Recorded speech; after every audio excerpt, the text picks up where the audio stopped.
that he was very concerned about the problem in London.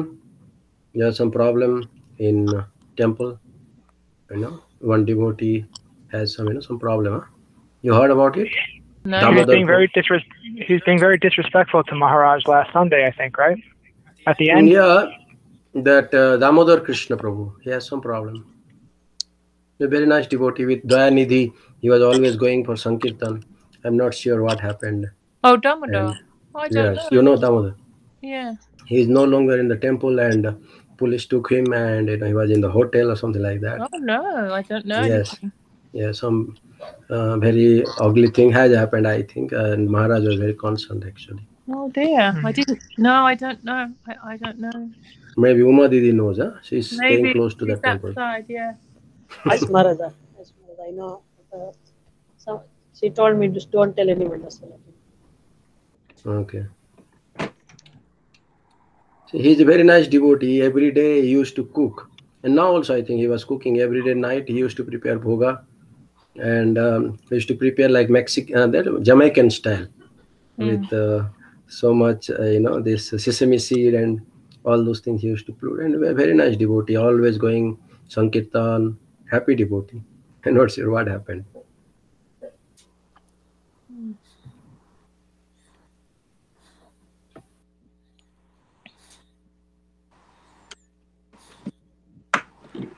How is Sumangala doing? She's okay, Maharaj. She came back to there in Ghaziabad near Delhi, and maybe she's going back in few days' time. There was an earthquake yesterday in whole of northern region in India, central region, Delhi and all other places. I think it came in Kazakhstan, and they experienced all of them, this earthquake. Really? Japan had one also. Japan, yes, I heard. Delhi is very much, in the earthquake zone, Maharaj. Anywhere something happens close by, then, even in Pakistan or Kazakhstan, Afghanistan, Delhi also experiences those. Okay. And it's connected, actually.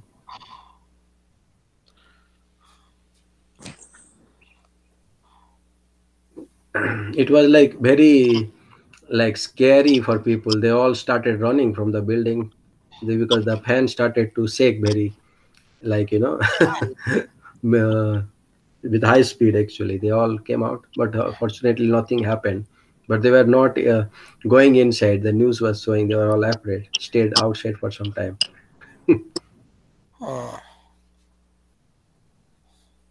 It happened for like 45 seconds. They say it's a long time. Really? Yeah. Yeah. Those buildings are not earthquake proof. I'm not sure. Some of them maybe, but not all, Maharaj. New buildings they are having. Dandavat Srasraj Prabhu. Dandavat Maharaj. Dandavat. Dandavat Prabhu.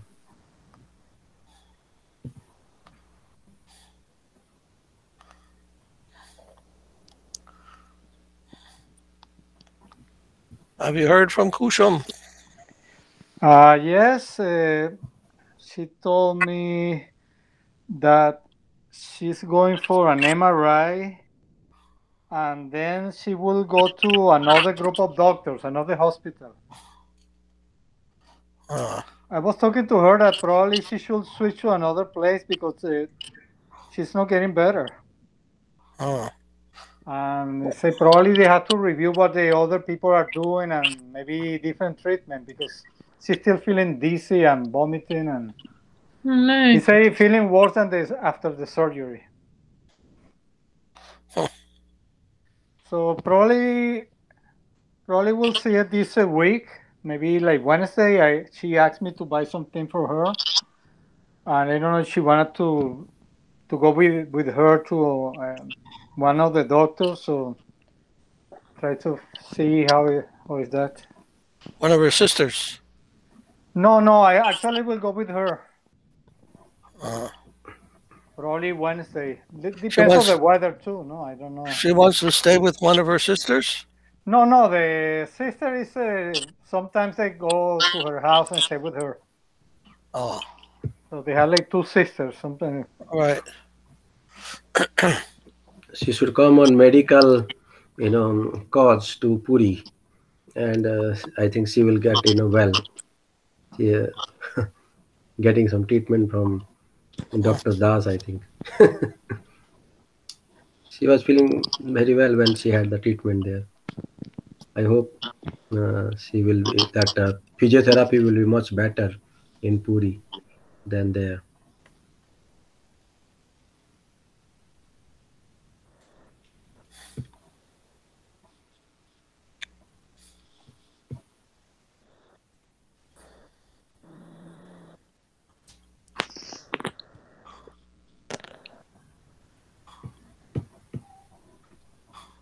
She seems to be doing something on Facebook, posting different things.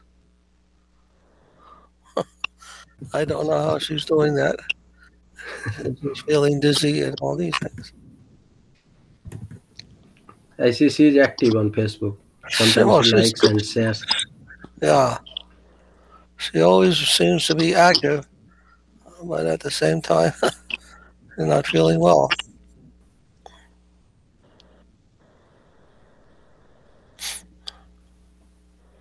Jai Tereski Jai.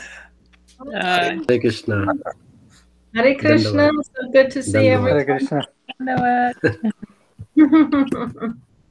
Hmm. How is our Ingoji doing? He's okay? Yes, he's doing very well. Thank you for asking. I always let him know you asked for him, Shanta Maharaj. Okay. Okay.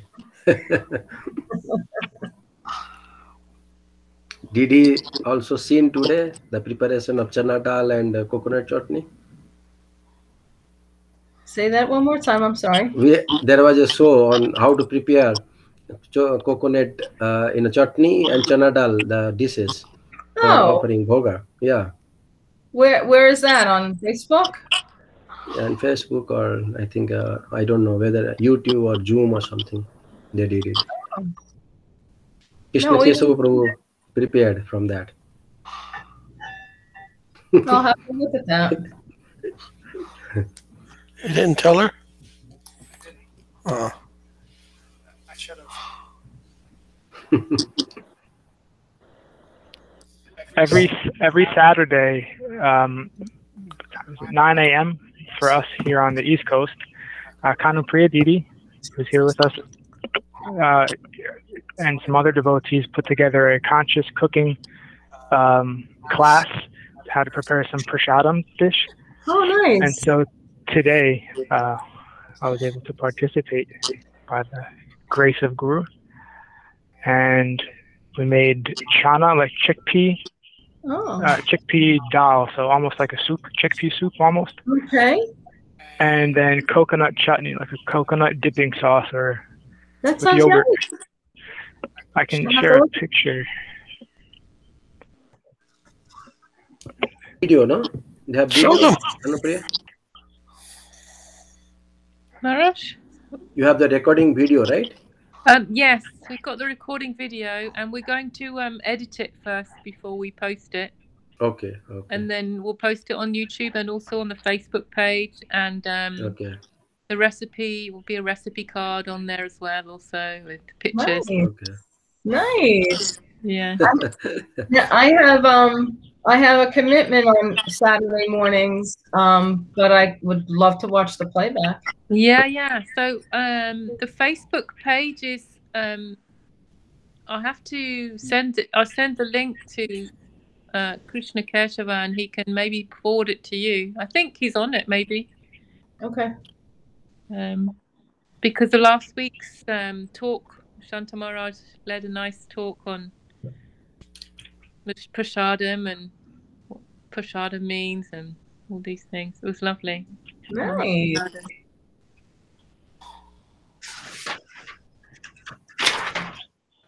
I'm sure Ingoji will like that chana dal and coconut. Yeah. chutney. No, like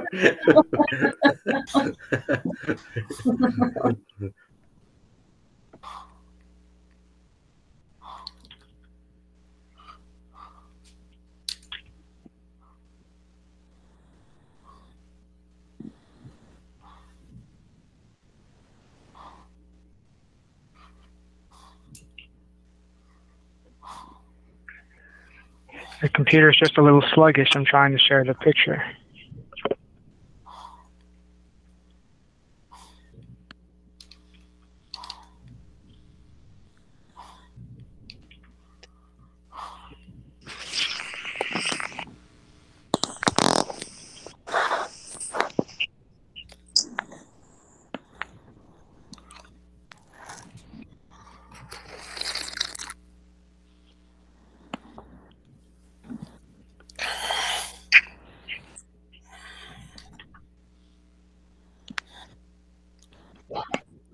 Maharaj, there is a concept. Some scientists are thinking that we are living in a simulated reality, like computer programmed thing that this reality is. Yes. Quite strange ideas people are using these days. They believe that? Yes, many people are these teams. They are following that type of idea. I've seen many places in scientific community. They're talking some quantum computing and things like that is going on, and reality is just a simulation, computer simulation. Well, I Some think other that's world is. Maharaj, that concept is what Sadhuputta Prabhu wrote about in that one book. Yes. Reality. So they've been thinking like that for, unfortunately. I think it started, beginning of 21st century, main prominent, this type of ideas, and many people, they started put together all these things. So much, talks they are giving on that.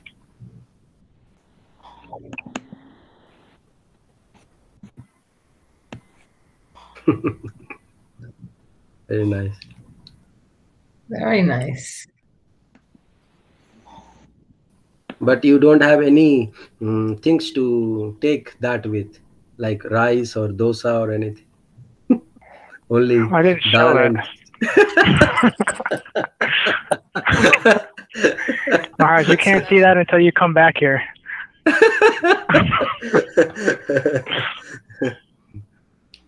Only dal and chutney. Then India people, what is this? This is without rice or chapati or anything. Dosa.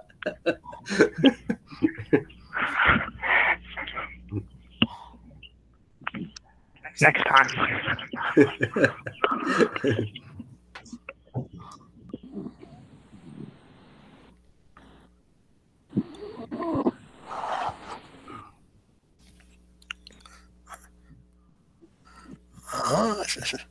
Maybe we'll start kirtan.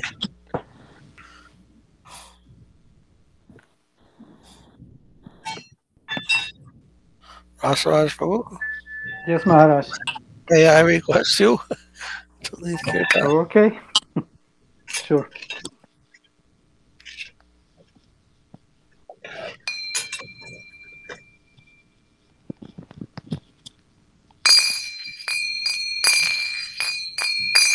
Jaya Sri Krishna Chaitanya Prabhu Nityananda Shri Advaita Gadadha Shri Vasadi Gaura Bhakta Vrinda Jaya Sri Krishna Chaitanya Prabhu Nityananda Shri Advaita Gadadha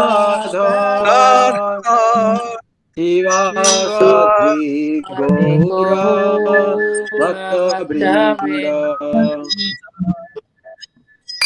Jaya Sri Krishna Chaitanya Prabhu Nityananda Shri Advaita Gadadha Shri Vasadi Gaura Bhakta Vrinda. Jaya Sri Jaya Sri Krishna Chaitanya Nityananda Shri Advaita Gadadhar Srivasadi Gaura Bhakta Vrinda. Jaya Sri Krishna Chaitanya Prabhu Nityananda Shri Advaita Gadadhar Srivasadi Gaura Bhakta Vrinda. Jaya Sri Krishna Chaitanya Prabhu Nityananda Shri Advaita Gadadhar Srivasadi Bhakta Bhakta Vrinda. Hare Krishna, Krishna Krishna, Hare Hare, Hare Rama, Rama Rama, Hare Hare. Hare Krishna, Hare Krishna, Krishna Krishna, Hare Hare, Hare Rama, Hare Rama, Rama Rama, Hare Hare. Hare Krishna, Krishna Krishna, Hare Hare, Hare Rama, Rama Rama, Hare Hare. Hare Krishna, Hare Hare Krishna, Krishna Krishna Hare Hare Hare, Hare Hare Rama, Hare Rama, Rama Rama Hare Hare. Hare. Hare Krishna, Krishna Krishna, Hare Hare, Hare Rama, Rama Rama, Hare Hare. Hare Krishna, Hare Hare Krishna, Krishna, Krishna Krishna, Hare Hare, Hare Rama, Hare Hare Rama, Rama Rama, Hare Hare Hare. Hare Krishna, Krishna Krishna, Hare Hare, Hare Rama, Rama Rama, Hare Hare. Hare Krishna, Hare Hare Krishna, Krishna Krishna, Hare Hare Hare, Hare Hare Rama, Hare Rama, Rama Rama, Hare Hare Hare.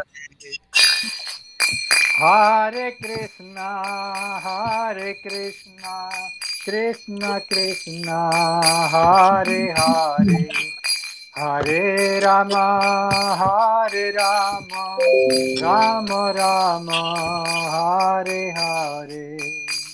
Hare Krishna, Hare Hare Krishna, Krishna, Krishna Krishna, Hare Hare Hare, Hare Rama, Hare Rama, Rama Rama, Hare Hare.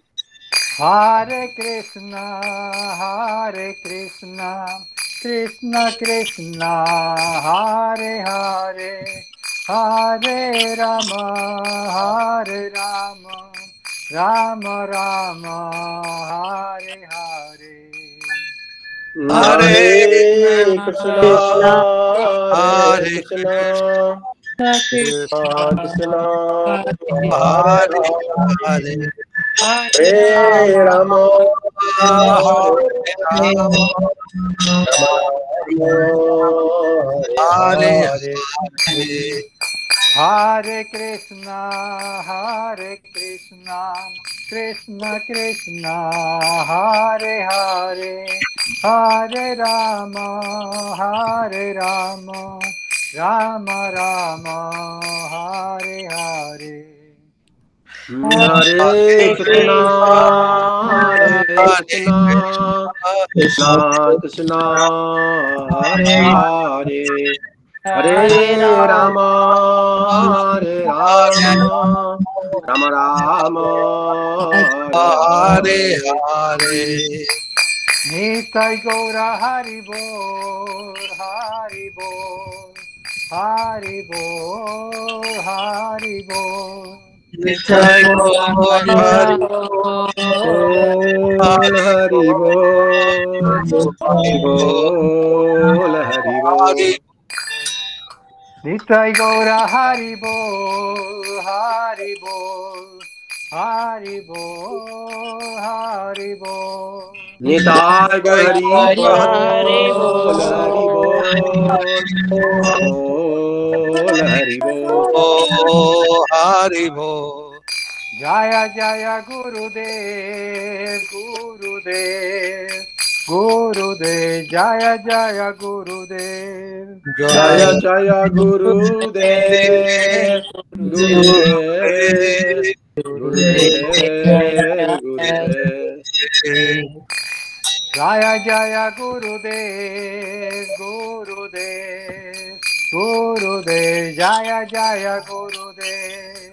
Jaya Jaya Gurudev, Gurudev, Gurudev, Gurudev. Gora Premanande Hari Hari. Evo. Jai Srila Prabhupada, Srila Guru Maharaj, Srila Gurudev, Srila Acharya Dev ki jai. Jai. Jana ki jai. Jai. Jai Hari Hari Bol. Hari Hari Hari Bol. Bhakti ki jai. Jai. Jai. Praise to the assembled devotees ki jai. Jai. Jai. Hari Bol. Jaya Sripad Paramahansa Parivraj Kacha Jagadguru Srila Bhakti Madhava Puri Maharaj ki jai. Jai. Jai Santa Maharaj, Rasaraj Prabhu, and Kanapriya Didi, Oma Devi, Bhakti and Inga Prabhu ki jai. Jai. Namaste Ingoji. Krishna Keshava Prabhu ki jai. Jai. Hi. Hi. So they're doing a cooking event on social media. Okay. So they were telling me about it, and Krishna posted a picture. So Okay. yeah. Good to see everyone. Mhm. Looks like Shanta Maharaj is losing some weight. I already lost. I have, I think, not much to lose now. Nothing left, Maharaj.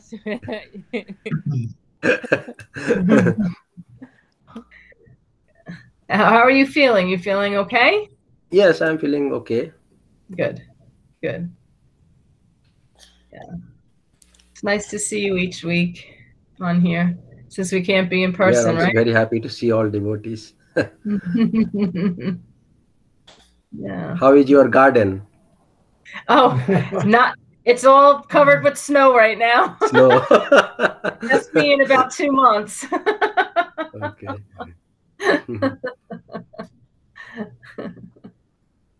Okay, page 38.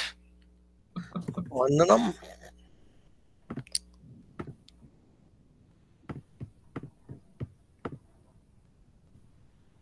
Vandeham. Vandeham Sri Guru Guru Kamalam Sri Guru Vaishnava Cha. Sri Rupam Sagrajatam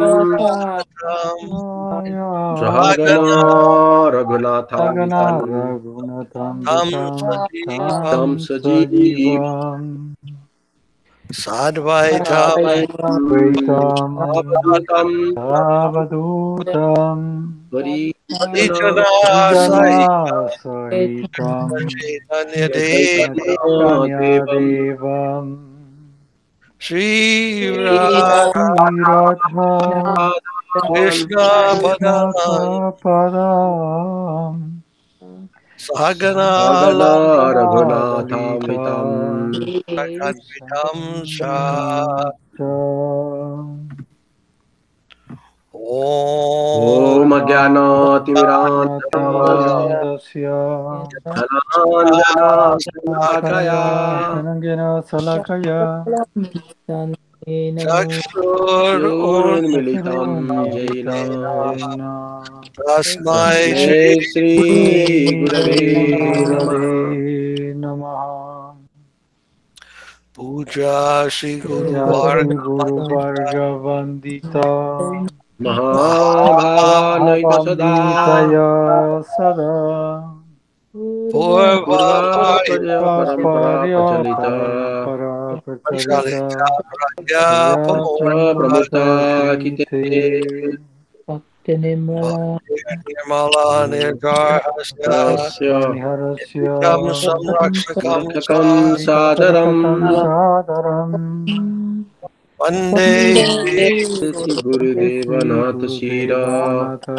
Sira Acharya Raja Varjam Acharya Nijam Varjam Bhavabhista Sapuraka Vavistapurakam Varuganar Isha Sita Rachita Sambhushitam Shambhushitam Chintya Chintya Chintya Chintya Samasta Veda Chintya Nipunam Samasta Veda Nipunam Nirupa Pakana Kripa Panthanugam Upapantanugam Govindabhidam Vidam Vidam Jalam Jalambaratanum Maharaja Janvi Bhaktanvitam Tanvitam Sundaram Sundaram Vande Vishwagarun Vishwaguram Charibhya Bhagavad Premna Hi Bijapadam Prenidityatram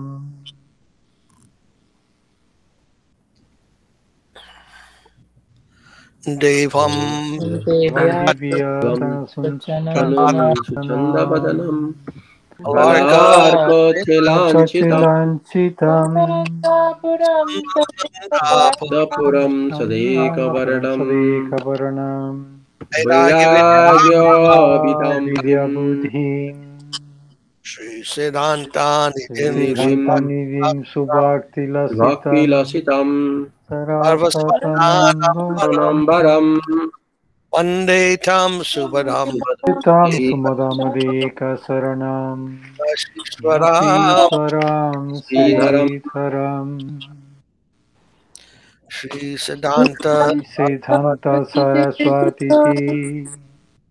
Vidito Gaudiya Gaudiya Gaudiya Guruvam Gurvanaye Bhaje Vato Manuviya Manoriva Prabhata Bhavate Gagane Gagane Gaura Gaura Sankirtanai Maya Sankirtanai Pada Timingolo Mayavada Timingiladhara Yavanimingala Tatanudrita Jivanima Atanudritya Jivanimam Krishna Prema Krishna Prema Krishna Suratama Bhaktigaham Sukam Pranat Prabhu Tatprabha Prabhutam Prabhum Bhaje Tambaye Namo Gaur O Gaura O Gaura Kisaraya Kisaraya Bhaktadhuta Bhaktavata Murtaye Murtaye Gaurangiri Govindaya Bhattaringaya Radhabhava Baba Nisevine Nisevine Vande Bhakti Vande Bhakti Vinoda Pura Shakti Gaura Shakti Sarupakam Swarupakam Bhakti Shastri Bhakti Sastrake Sastraja Samradham Sambraja Rasa Sarasa Sudhanidhim Sasadanidhim Gaura Vrajas Gaura Prayasi Sesai Vaishnavaya Vaishnavir Vaishnava Vandya Vigraham Mande Sambhande Hemabhi Vaishnavam Vanchakalpa Vanchakalpatarubhyacha Pasindu Sindhubhya eva cha Siddhananda Patitanam Vibhyo Bhavanebhyo Vaishnavebhyo Vaishnavebhyo Namo Namo Namaha Namaha Panchatattva Tattvam Tatvatmakam Krishnam Krishnam Bhaktarupa Rupa Sarupakam Sarupakam Bhaktavara Bhaktavasaram Bhaktyam Bhaktatyam Mami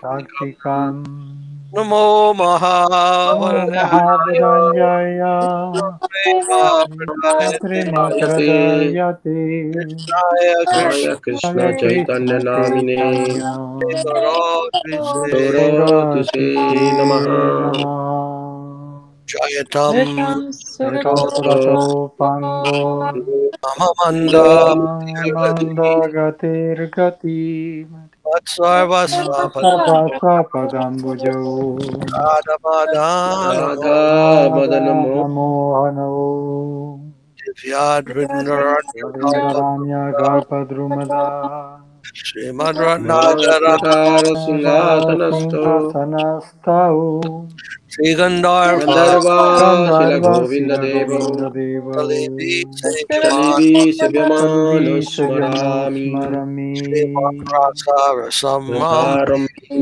Samarasarasaram Sridhara Gata Tata Stita Karshana Venu Ganir Venu Samair Gopi Gopi Gopinato Gopinata Sriyastunaha Sriyastunaha Vrinaya Tulsi Vindhyai Tulasi Devyai Devyai Jai Jayanti Kesava Savasya Krishna Krishna Krishna Bhakti Prati Devi Bhakti Bhavatyai Namo Namaha Mantra Guru Tantra Mantra Guru Guru Bhagavatartadam Vyasanjaya Vyasagatim Natva Dosayam Pujaya Mudiraye Jai Saparika Shishri Namaste Guru Parikara Sisi Guru Gauranga Dharmini Sundar Govinda Pada Sundara Pada Pada Padmanam Jayastu Jayastu Sri Krishna Chaitanya Chaitanya Nityananda, Prabhu Nityananda Nityananda Gadadhara Sivasadi Gaurabhaja Gaurabhaktarinda Hare Krishna Hare Hare Krishna Hare Hare Krishna Krishna Hare Krishna Krishna Krishna Hare Hare Krishna Hare Hare Rama Hare Hare Hare Rama Rama Hare Hare Rama Hare Hare Rama Rama Rama Hare Rama Hare Hare All right, 1 minute.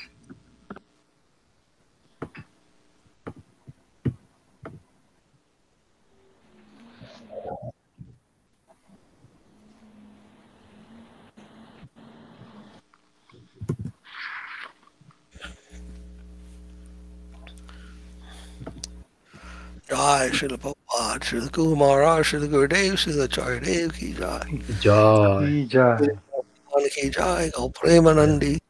Hari Hari. Hari Hari Hari Bo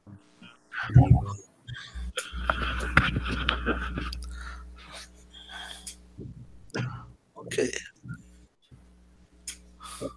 What happened to your blue headphones? That's Ross. I mean, What happened?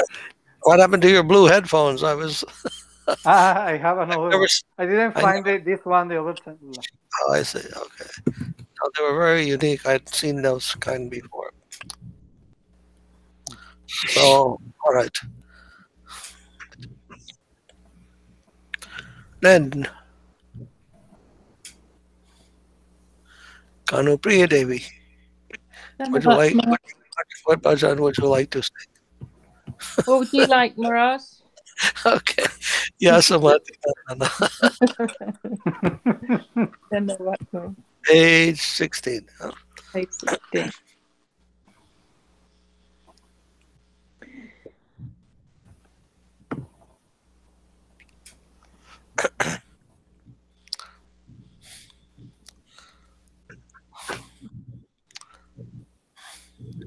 Okay, Maharaj? Ready? Wait a minute. Page 16. Yeah, okay. Okay, we got it. Yashormati Nandana Vrajavaranagara Gokula Ranjana Kana Yasomati Nandana Brajavaranagara Gokula Ranjanakana Gopi Paranadana Matana Manahara Kalyatamana Vitahana Gopi Paranadana Madana Nohara Yamuna Vidhana Amala Harina Mamiya Viya Amala Harinam Amya Vilasa Vipina Purandara Navinana Karavara Vamsivatana Suvasa Vipina Nandara Navinana Garavara Vamsi Vadana Suvasa Rajajana Palana Surakula Nasana Nanda Gotana Rakuvala Rajajana Palana Sulanasana Nanda Godhanu Rakhuvala Govinda Matava Navanita Taskara Sundara Nanda Gopala Govinda Madhava Navanita Taskara Sundarana Sundarananda Gopala Jamuna Tata Chara Gopi Vasanahara Rastara Sikha Kripa Maya Yamuna Chara Gopi Vasanahara Rasara Moya Shirata Vallabha Vrindavana Natavara Vakati Vinodashaya Sri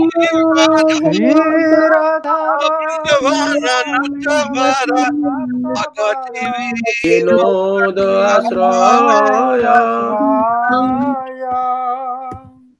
Shirata Vallabha Vrindavana Natavara Vakati Vinodashaya Sri Radha Lava Vrindavana Natavara Bhakati Vinoda Asraya Yasomati Nandana Vrajavara Nagala Gokula Ranjana Kana Yasomati Nandana Brajaparanagara Gokula Ranjana Kana Gopi Paranatana Matana Manahara Kalyata Manavitana Gopi Paranadhana Madana Manohara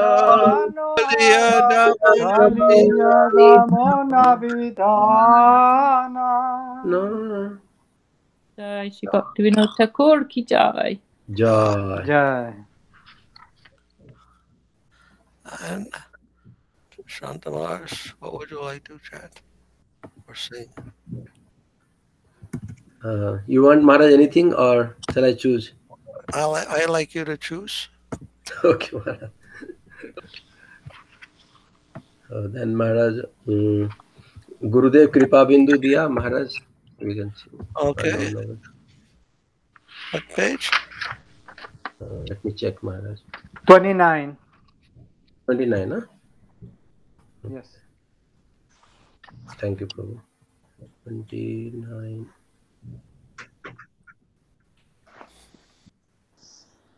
Yes.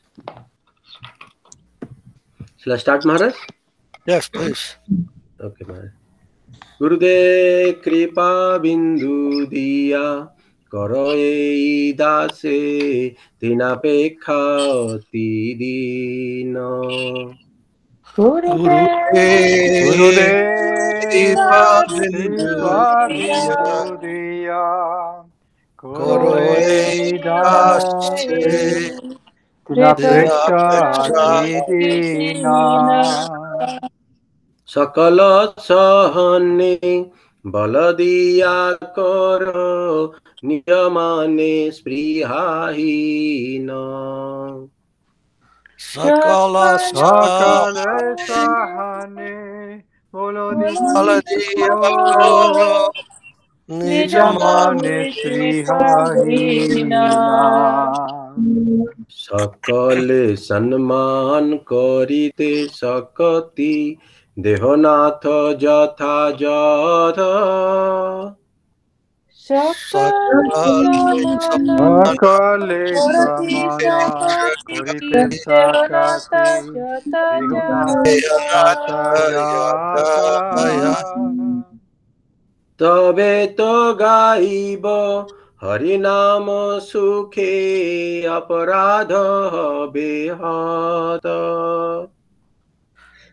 Tabe Ave Togaibo Harinama Sukhe Aparadha Vihata কবে হেন কৃপা লভিয়া এ জন কৃতার্থ হইবে Nath Ave no kripa lavija jan Vidataha nata শক্তি বুদ্ধি নমিয়তি দিন করমরে আত্মসাত Shakti Shakti Bodhi Amiyati Din Koromore Atma Sata যোগ্যতা বিচারে কিছু নাহি পায় তোমার করুণা সার Yogyata Vichare Kichunai Pai Tumara Karuna Sara করুণা না হইলে কান্দিয়া কান্দিয়া প্রাণ না রাখিব আর Karunana hoile kadiya kadiya pranana rakibo ara. Joy গুরুদেবা Joy গুরুদেবা গুরুদেবা Joy গুরুদেবা Gurudeva Jaya Jaya Gurudeva Jaya Gurudeva Jaya Gurudeva Joy গুরুদেবা Joy গুরুদেবা গুরুদেবা Joy গুরুদেবা Jaya Gurudeva Jaya Gurudeva Jaya Gurudeva Jaya Gurudeva. Then maybe Therese, you like to read the English? Of course, thank you. So you can participate also. Yes, I appreciate that. Oh wait, I lost the page. What page was it? Page 29. 29. Okay. Oh Gurudev, give this servant a drop of your mercy and make me more humble than a blade of grass. Give me the strength to tolerate everything and make me free from any desire for personal honor. Oh Master, give me the ability to befittingly honor everyone, that I will sing the Lord's name happily and all my offenses will be eradicated. When will the soul attain such mercy and become fulfilled? O Master, I am devoid of ability and intelligence and greatly distressed. Please accept me. When I examine myself for qualifications, I find none. Your mercy is everything. If you are not merciful to me, then, crying, I will no longer maintain my life. Okay. And which one do you want to sing, Krishna Kesara? They're already singing. On Tuesday, this coming Tuesday, is the appearance day of Raghunath Das Goswami, the appearance of Vishnu Priya, the appearance of Sri Prapanna Jivanamrita, and so many. So can we sing Guru Parampara? Okay. On page 149. All right. Page 149.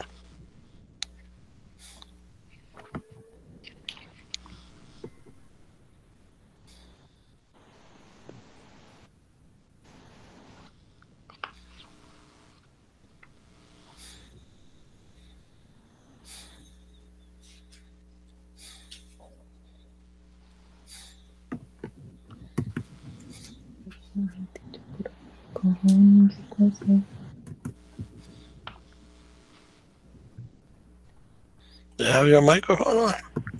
Yes.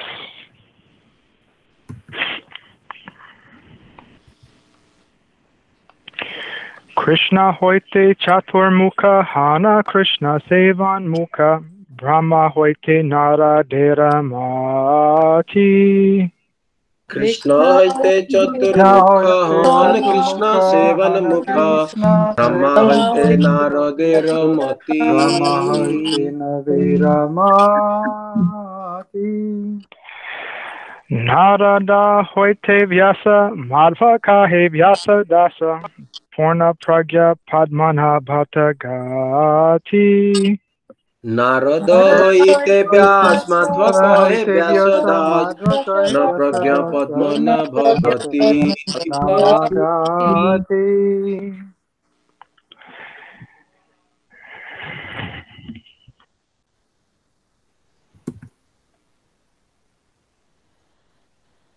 Did we lose Lost him? the sound. Nrihari madhva vamse akshobhya paramahamse Sishya bholi angikara kare. Nihari Madhava Vanse nihari Akshabha Madhav Paramahanse Shyavali Angikara Kare. व्यापारे Akshobhyera sishya jaya tirtha name parichaya Taradase jnana sindhu tare. Akshavira Sisya Jai Tirtha Name Parichai Taradasya Jnana Sindhu Tare. Taha hoite dayanidhi taradasa vidyanidhi Rajendra haila taha hoite. Taha hoite daya nidhi taradasa vidya nidhi Rajendra hoila taha hoite. Tanhara kinkara jaya dharma name parichaya Parampara jhana bala mate. Tahara kinkara jai dharma name parichai Parampara no bhala mote.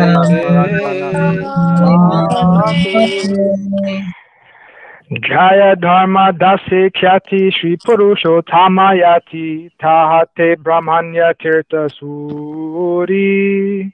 Jaya dharma dasya khyati Shri Purushottama jati Taha haite brahmana tirtha suri. Vyasa tirta taradasa Lakshmi pati vyasa dasa Taha hoite madhavendra puri. Vyasa tirtha taradas Lakshmipati vyasa das Taha haite madhavendra puri. Madhavendra Puri Vara Sisya Vara Sri Ishvara Nityananda Sri Advaita Vibhu Madhavendra Purivara Sishavara Srishvara Nanda Sri Advaita Vibhu Ishvara Puri Ke Dhanya Karilena Sri Chaitanya Jagat Guru Gora Mahaprabhu Ishvara Puri ke Dhanya Karilena Sri Chaitanya Jagat Guru Gaura Mahaprabhu Mahaprabhu Sri Chaitanya Radha Krishna Nahe Anya Rupanuga Janera Jivana Mahaprabhu Sri Chaitanya Radha Krishna Nahe Anya Anuga Janera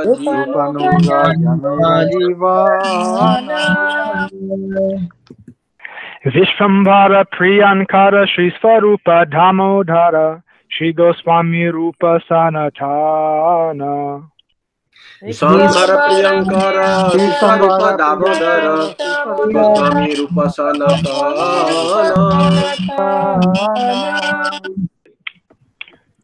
Rupa Priya Mahajana Jivara Gunata Hana Thara Priya Kavi Krishna Dasa Rupa Priya Mahajana Jiva Raghunatha Hana Tara Priya Kavi Krishna Dasa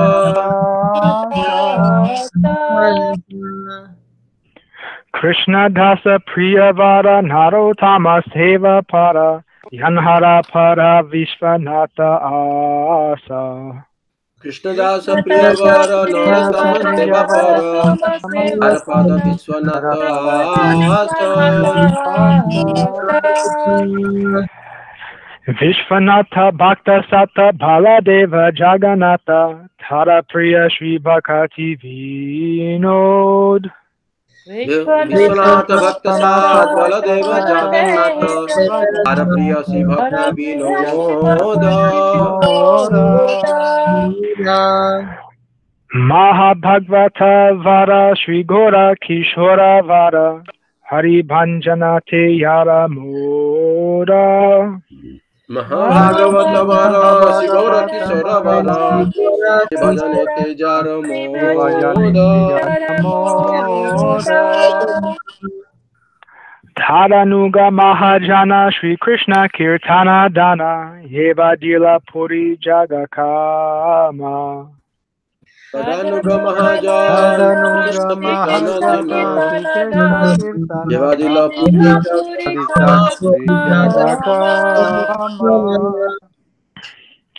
Shri Varsha Bhavani Vara Sara Sevya Seva Para Tanhara Dahita Dasanama Shivarsavana Vivara Sada Sevya Seva Para Tahara Dahita Dasanama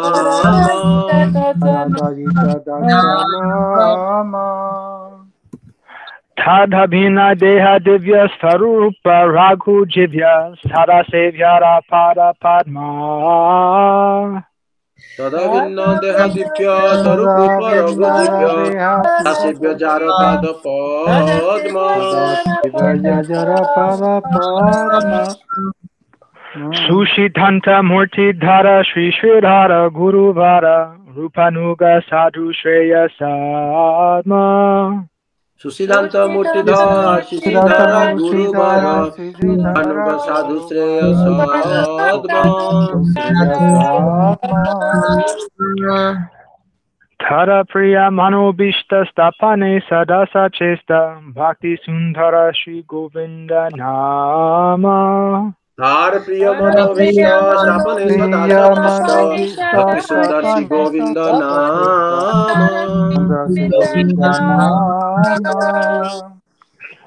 Thara Priya Manonita Achara Prachare Rata Shri Bhakti Nirmala Charya Nama Dhar Priya Manonita Achara Prachare Rata Bhakti Nirmala Charya Nama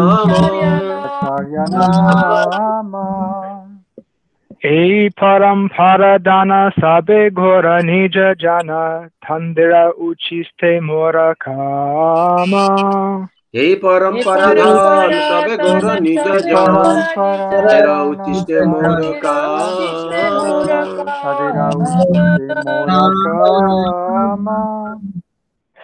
Jaya Guru Parampara, Guru Parampara, Guru Parampara, Guru Parampara.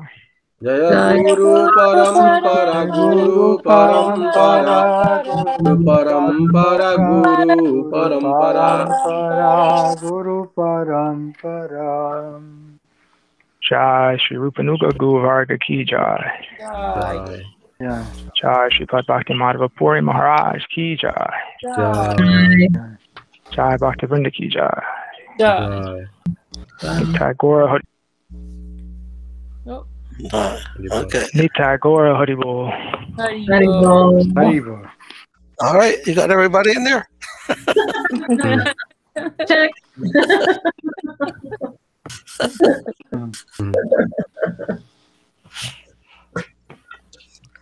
All right. And Rasrashbu, would you like to? Yes, Maharaj. What's your favorite? Anyone? One of your favorites? Anyone? I see the page 110. 110. Bhakti Vinod Thakur. Okay.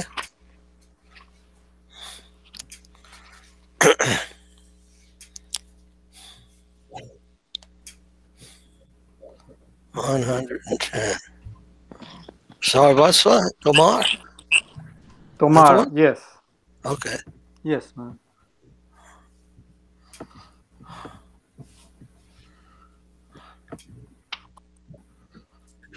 Sarvasa Tomara Charane Sapiya Padechi Tomara Ghare Sarvasva Tomara Charane Sapiya Padechi Tomara Ghare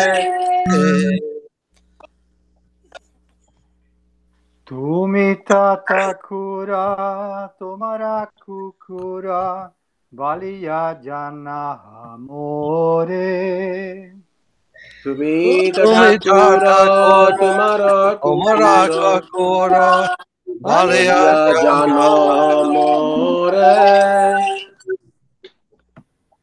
Badiya Nikate Amare Palibe Rahiba Tomara Dware Bandiya Amare Rahiba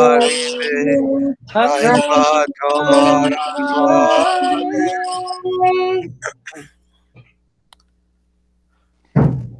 Pratipajanere Asite Nadiva Rakiba Gadera Pare Pratipajanere asite nadiva Kiva gadera pare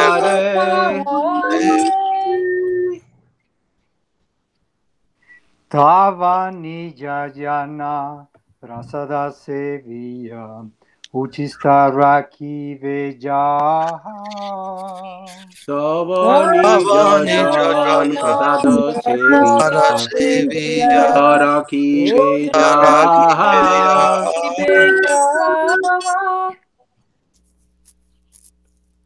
Amara Bojana Parame Anande Pratidina Havetaha Amara bhajana paramanande Patina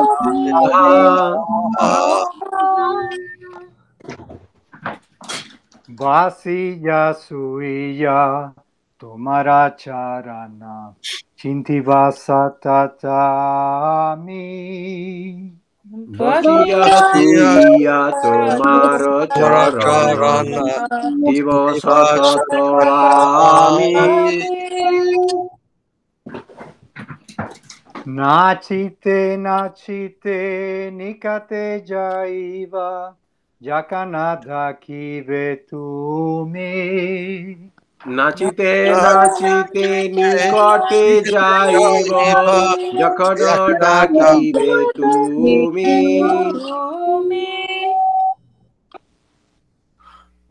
নিজেরা পোষানা কাবুনা ভাবিবা রাখিবা ভাবেরা ভারে নিজর পোষণ কভু না ভাবিব শিব ভাবের ভরে ভাকতি বিনোদা তোমারে পলাকা বালিয়া ভারানাকারে ভকতি বিনোদ তোমারে পালক বলিয়া বরণ করে সর্বস্ব তোমারা চরণে সপিয়া পাবেছি তোমারা ঘারে সর্বস্ব তোমার চরণ সপিয়া পড়েছি তোমার ঘরে তুমি তাতা খুরা তোমারা কুকুরা বালিয়া জানা মোরে তুমি তো ঠাকুর তোমার কুকুর বলিয়া জানো মোরে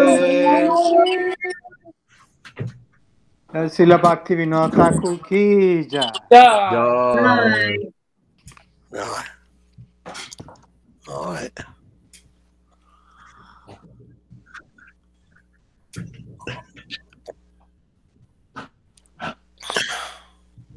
Srila Sridhar Maharaj liked this song very much. Why? Because this has some deep mood of like a chastity and attachment to Guru. Faithful, huh? Hmm. Faithfulness. Faith, he's always emphasizing faith. Huh? You want to know the absolute? Faith is necessary. Prerequisite.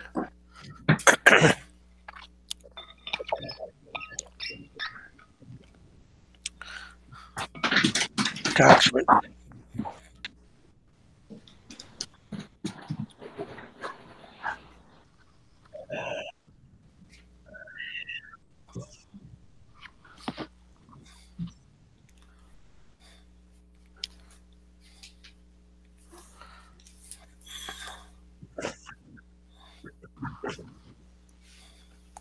Time now?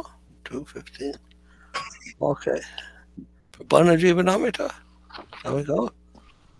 Anybody have any questions or comments?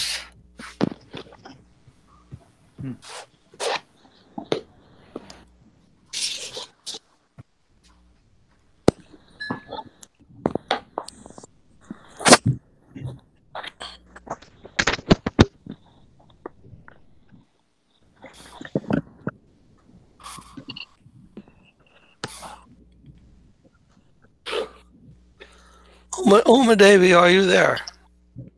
You're still with us? She's busy with her work? Maybe busy? Stand out, Maharaj. I'm in the train. I'm in the train. Where is she? I'm going to work recently. Oh, on the train. In Would the you like tube. to? Huh? In the tube.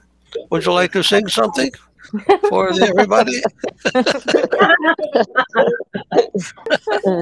Because too much noise outside, I can sing.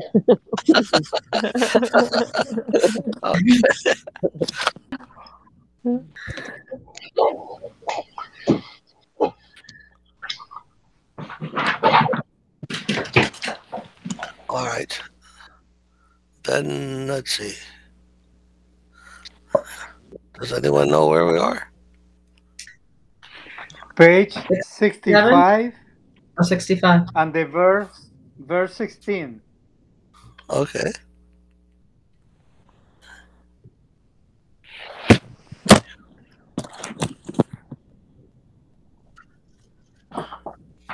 Maharaj, you got any message from Biswajit? No. Huh? I've not heard Hare? anything. No. I don't know. I tried to reach him many times, but I have got no response. Actually, switched off. I tried to reach him on Skype also recently. Last I heard of him, he was going to Tirupati. But I don't know. It's like that. Huh? We don't hear from him for a long time. Then all of a sudden, yeah, so many questions. Yes. He goes into deep meditation. All right. Page on text number 60, page 65. Achuta samandahin jnana karmadir api pratikulyam. Naiskarmyam apyachuta bhavavarjitam. Nashobhate jnanamalam niranjanam. Kutapuna sasvara abhadram ishvare nacharpitam karma yad apyakaram.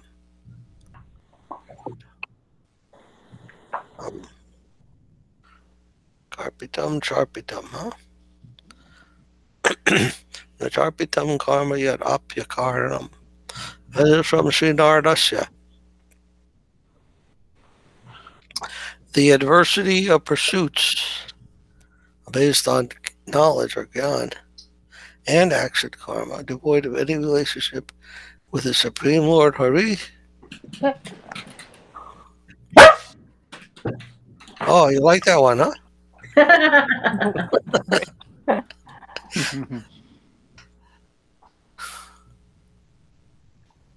What is that? The adversity of pursuits based on knowledge and gyan that are devoid of relationship with the Supreme. When unadulterated knowledge that is devoid of action and its reactions is never becoming without a devotional relationship with the infallible Lord. How then will action, which is ill-fated by nature, ever be exalted without being offered to the Almighty, even if it is utterly selfish?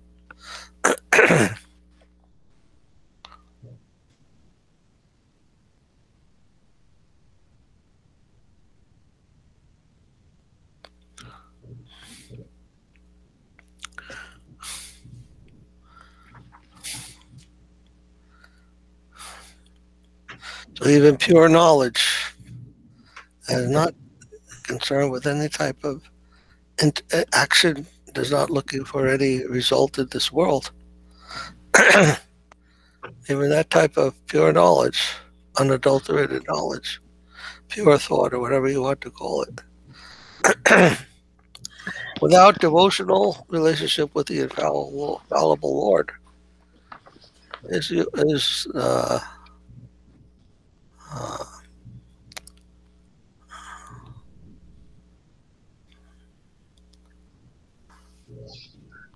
never becoming, not becoming. Becoming means not proper or not a very nice thing, not a very good thing. Becoming.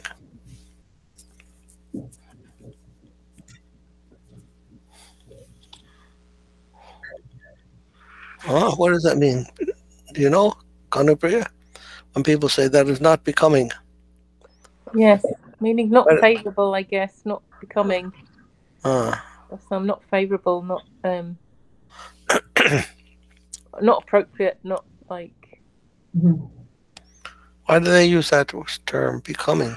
Becoming. It's not like they normally say. It's not becoming of you. It's like it's not suited to you, or it's not.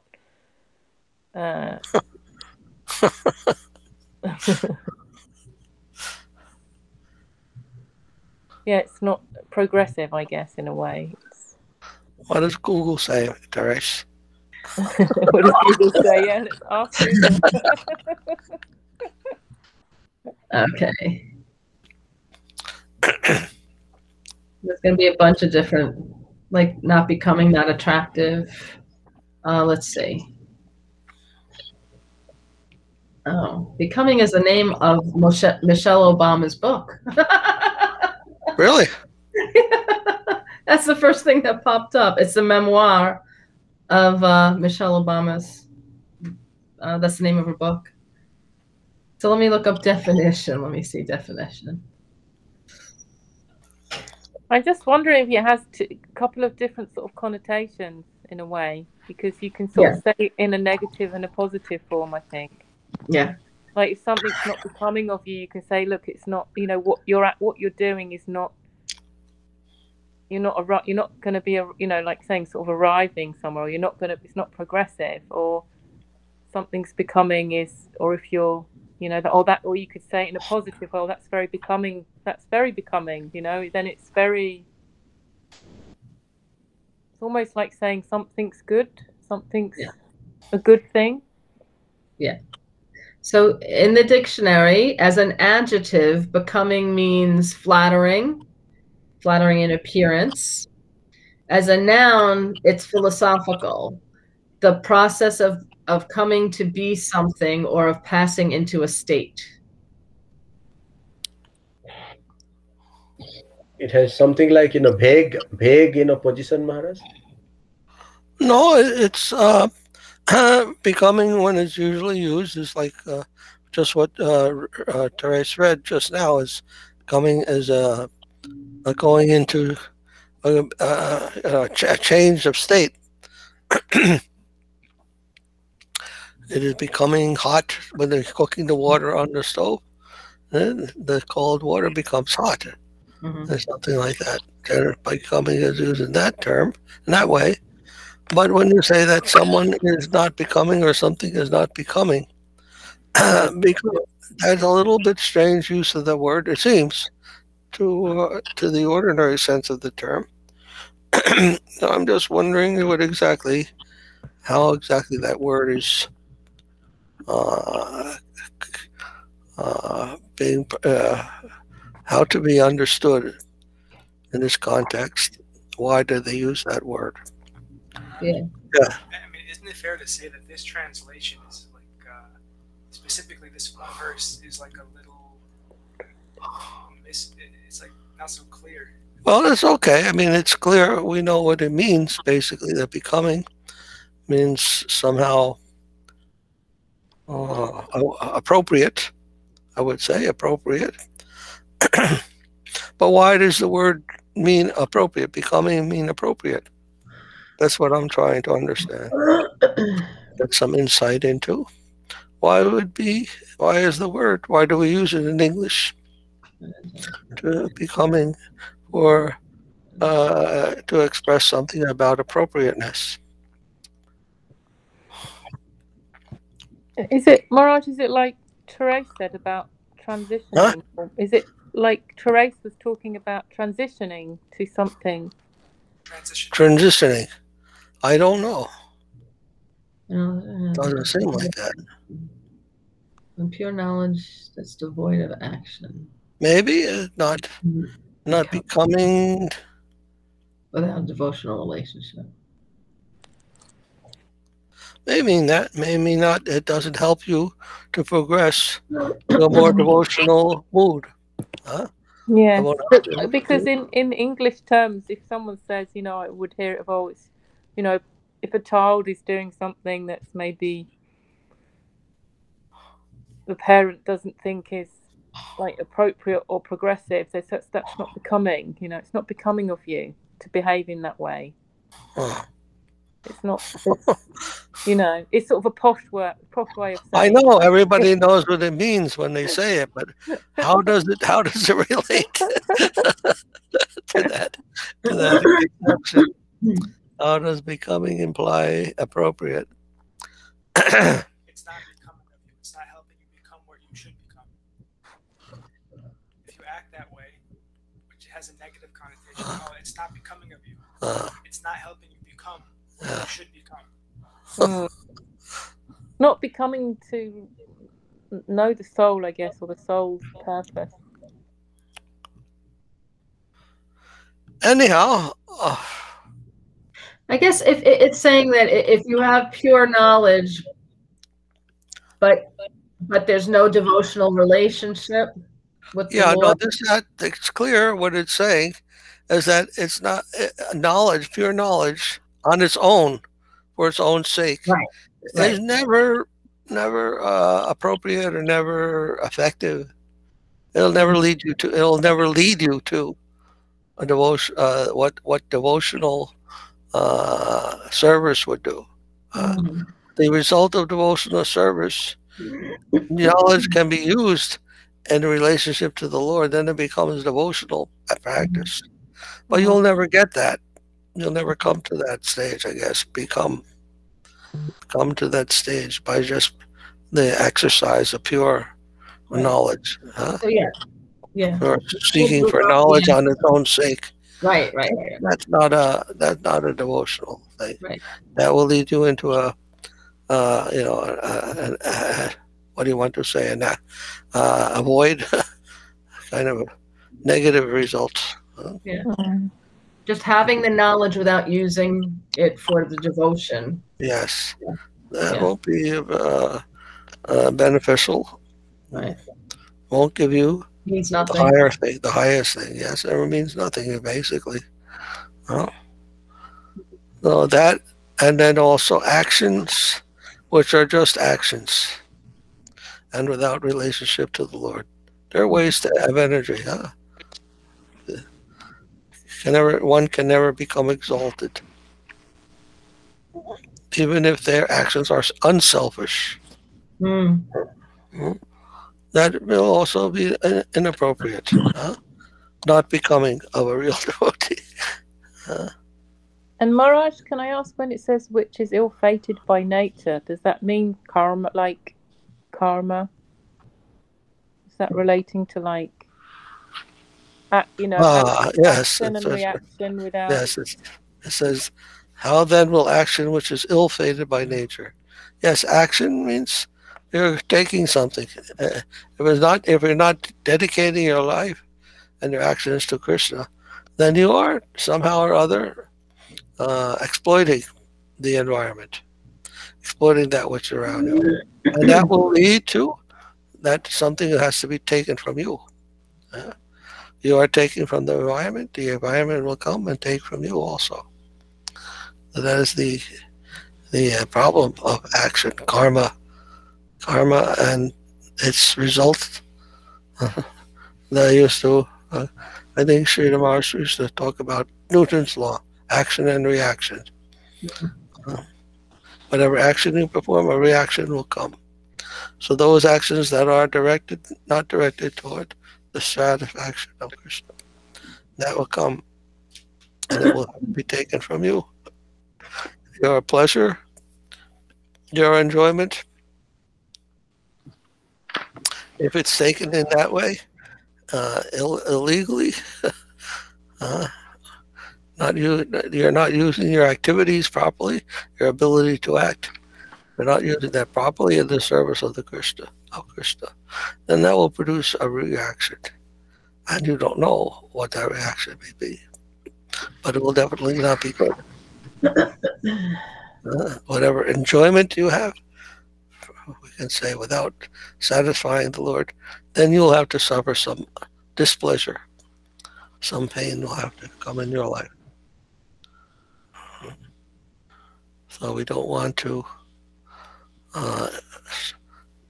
engage further karmic activities, further exploiting and enjoying on our own, because that will eventually lead to some miserable condition of life, some ignorance and other unhappy things.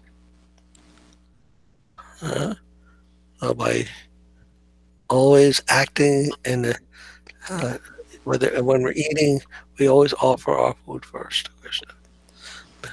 We're taking something from the environment and not offering it to Krishna. That will lead are being eaten later on, and some other cave form.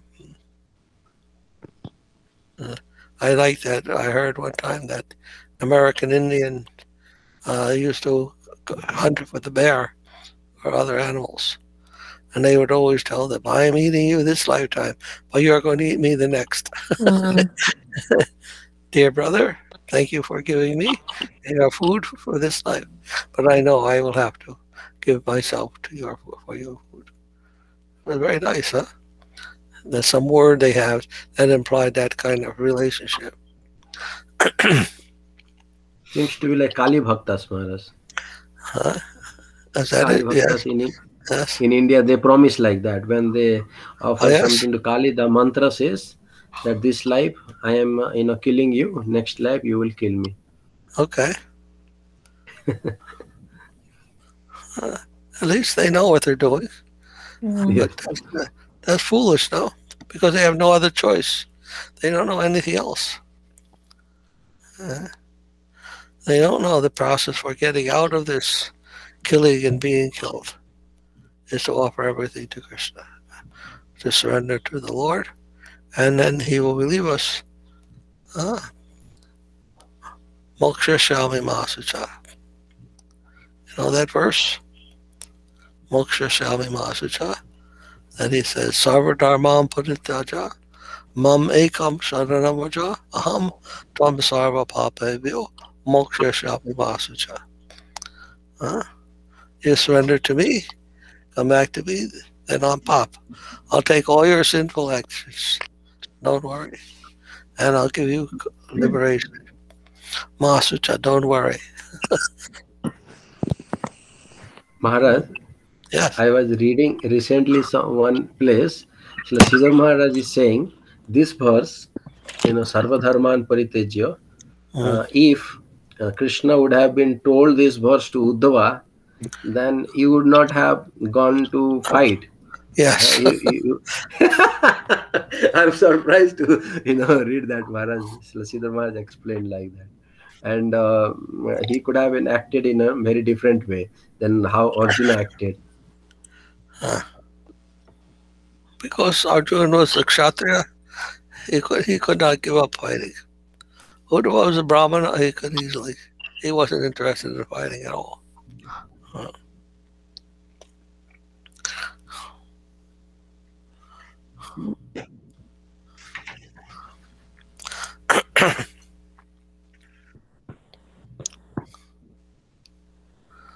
A very nice verse. Not becoming. I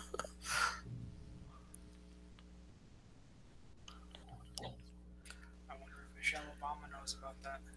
I think her title sounds like something about how their development in life. Yes. It's about how she transitioned to become the Right. first lady. Right. Yeah. So more of that, how life is a process of becoming. It's interesting. I read something somewhere the other day that I think it was Nietzsche, actually. Nietzsche. He said something like, we Germans are always focusing on becoming, not what is, not what is. But we are looking at becoming. This is our primary objective. That he said that like that. Nietzsche was, of course, a very revolutionary type of person. So he unfortunately went crazy and committed suicide and all that, right? Although he promoted so many things, God is dead and all these things. Anyhow, he managed to kill himself with his own thinking. He's also maybe a little crazy or mentally diseased or whatever. But still, he mentioned something like that. I thought that many things he said were very nice, actually, in a way. But he also announced God is dead, But he was trying to say in the cultural sense, the way the culture had developed in the present modern age, they had killed God. by their ideas, their false ideas. This materialistic culture has actually been developed without any relationship with God, so that many people have become atheistic and materialistic in the present culture. And how that, and facing that prospect, what was there to life? He was trying to figure out how can we make a meaningful life without God? The morality, Maharaj, independent of God, like Jainism yes. and even Buddhism. And his conclusion is we have to become God. We have to become the Superman, Ubermensch. And we have to. Now that is not, we can't depend upon God like weak people, like weak persons. Weak persons depend upon God, but strong persons, powerful persons, they don't need God. They can become strong on their own. That's the new spirituality. Develop your own super strength, superhero, and that's what the death of God in our current atheistic culture has left us with. Is the only hope we can develop ourselves to our super potential. It's a very confused and ridiculous type of thinking. Maharaj, I was listening one lecture by a scientist in one TED Talks, and he was saying that it is only human who are like living in some kind of world of fantasy, something like the concept of money, country, or like even religion and God, like that he was saying. But animals, they live in objective reality, he's saying, like they are dependent on sensual observed world. So he's trying to convince people about that sensual type of reality, but not so much about the rational or thoughtful deliberation of things. That what he was thinking is something not so much important or proper.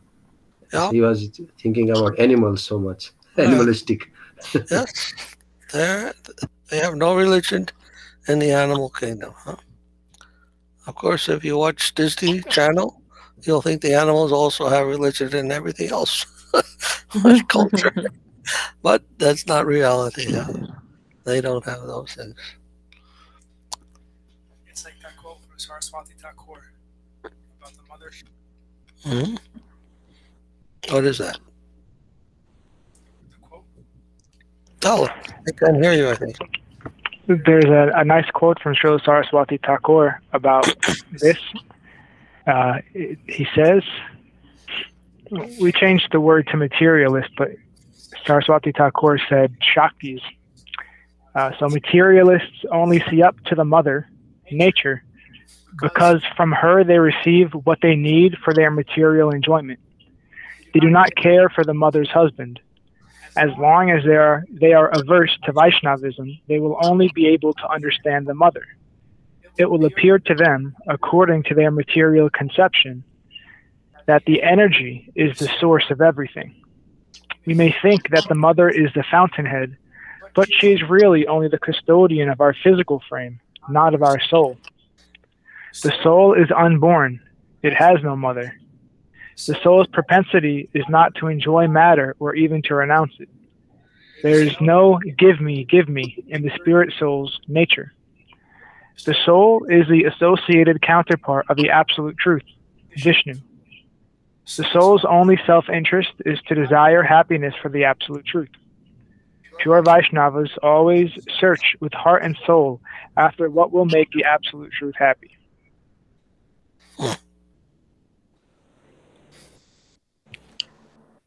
That's not Shaktis, it's called Shaktas. Shaktas. Sudosakta, Maharaj, he was saying. Shakta. Shaktas are the Durga worshippers like that. Shaktas. They worship the energy, Shakta, Shakti.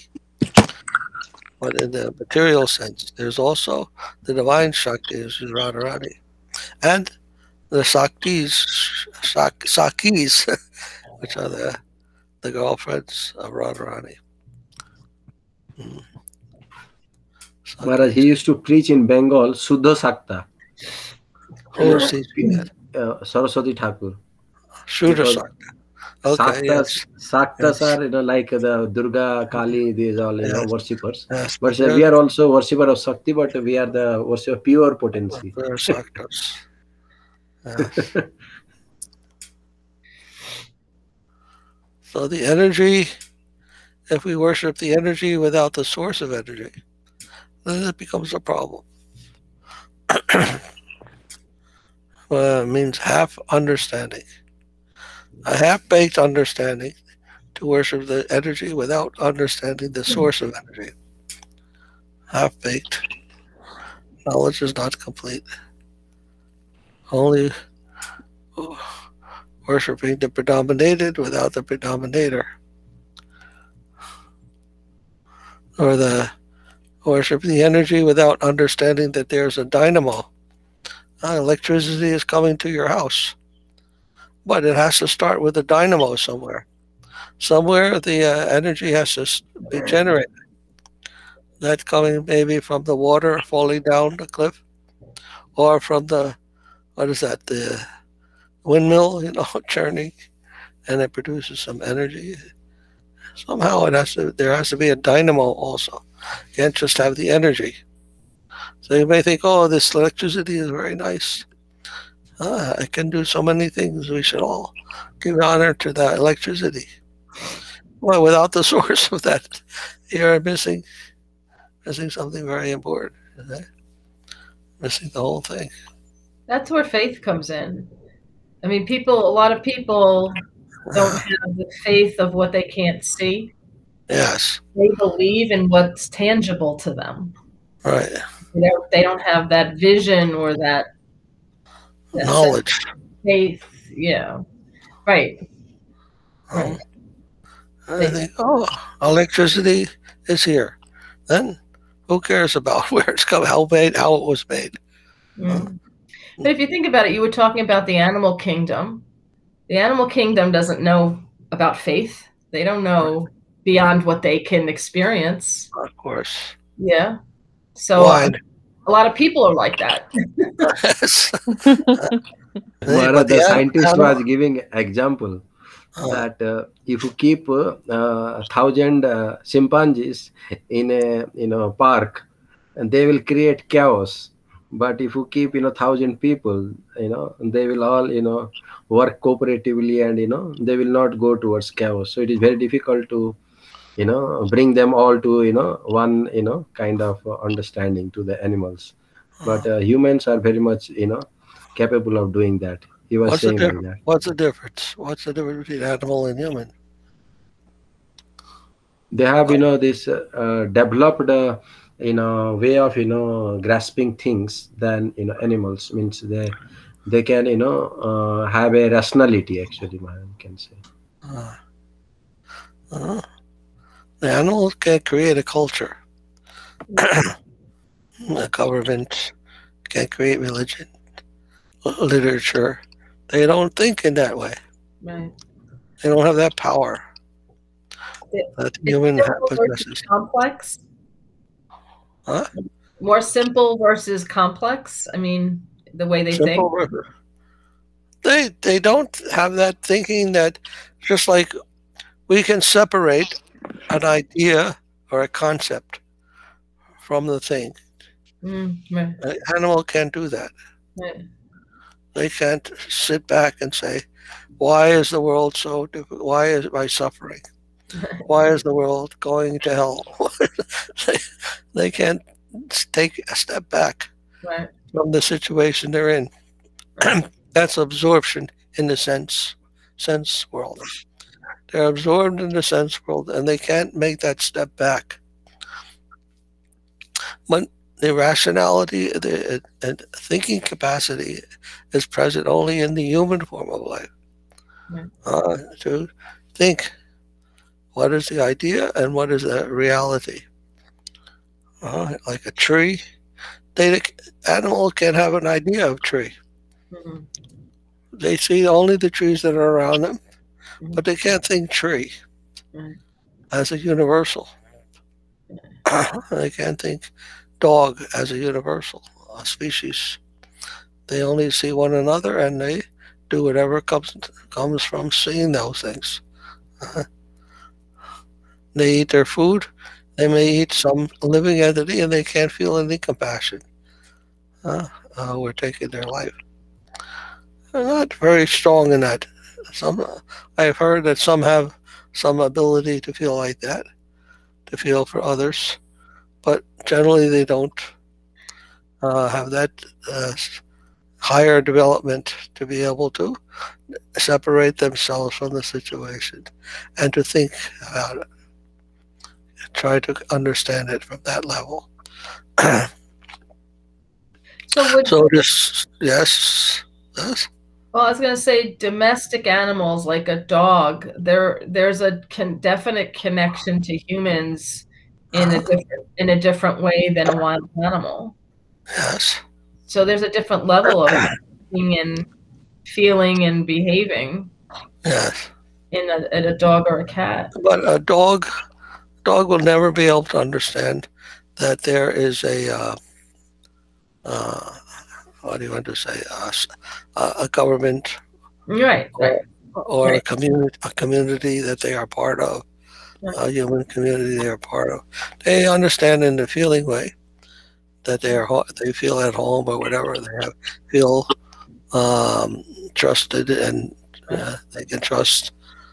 But as far as that higher conception, they can't get out from their immediate existence, absorption in something. To pull back from all of that and to enter into the thought world, pure, like we were saying, pure thought.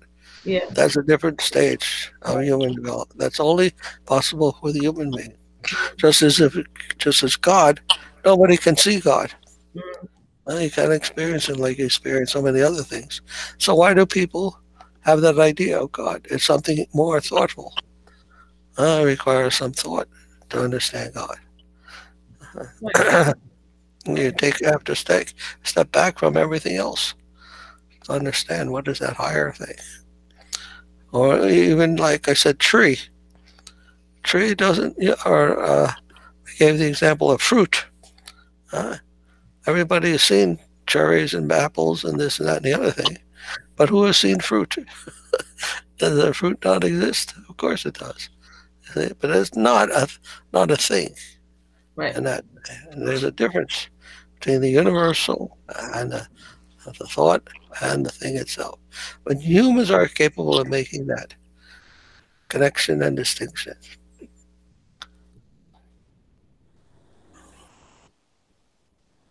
So that's a special quality of human being, and that Vedas always tell, now that you have attained the human form of life. Atato Brahmajigyasa. It said in Vedanta, first aphorism of Vedanta Sutra, Atato. Tato means now you are a human being. One interpretation of it. Now you are a human being. You can inquire about what's the truth. Animals simply live the reality they're part of. To understand what is true or not, that is another step. Step beyond the immediate. Is my experience here truth, or am I living in a virtual reality? Some computer-created reality. How do you know? How do you distinguish? You wanted to say something? Just about what you explained already. Okay. The dog. Whenever someone leaves, the dog, I've heard that the dog thinks the person is gone forever.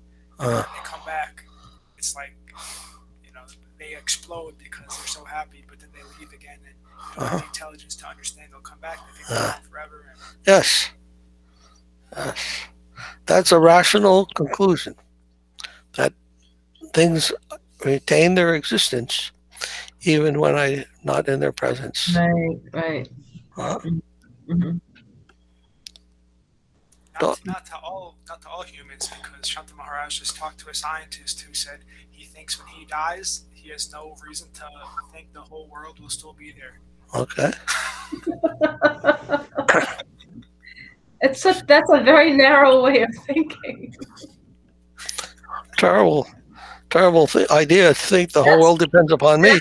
Truly self-centered. That's truly self-centered. Yeah. I think Maharaj Tagore and Einstein had a discussion about like that, whether moon exists if I'm not looking at it. Yes. It's the saying that if a tree in the forest falls and no one is there to hear it, does it make a sound?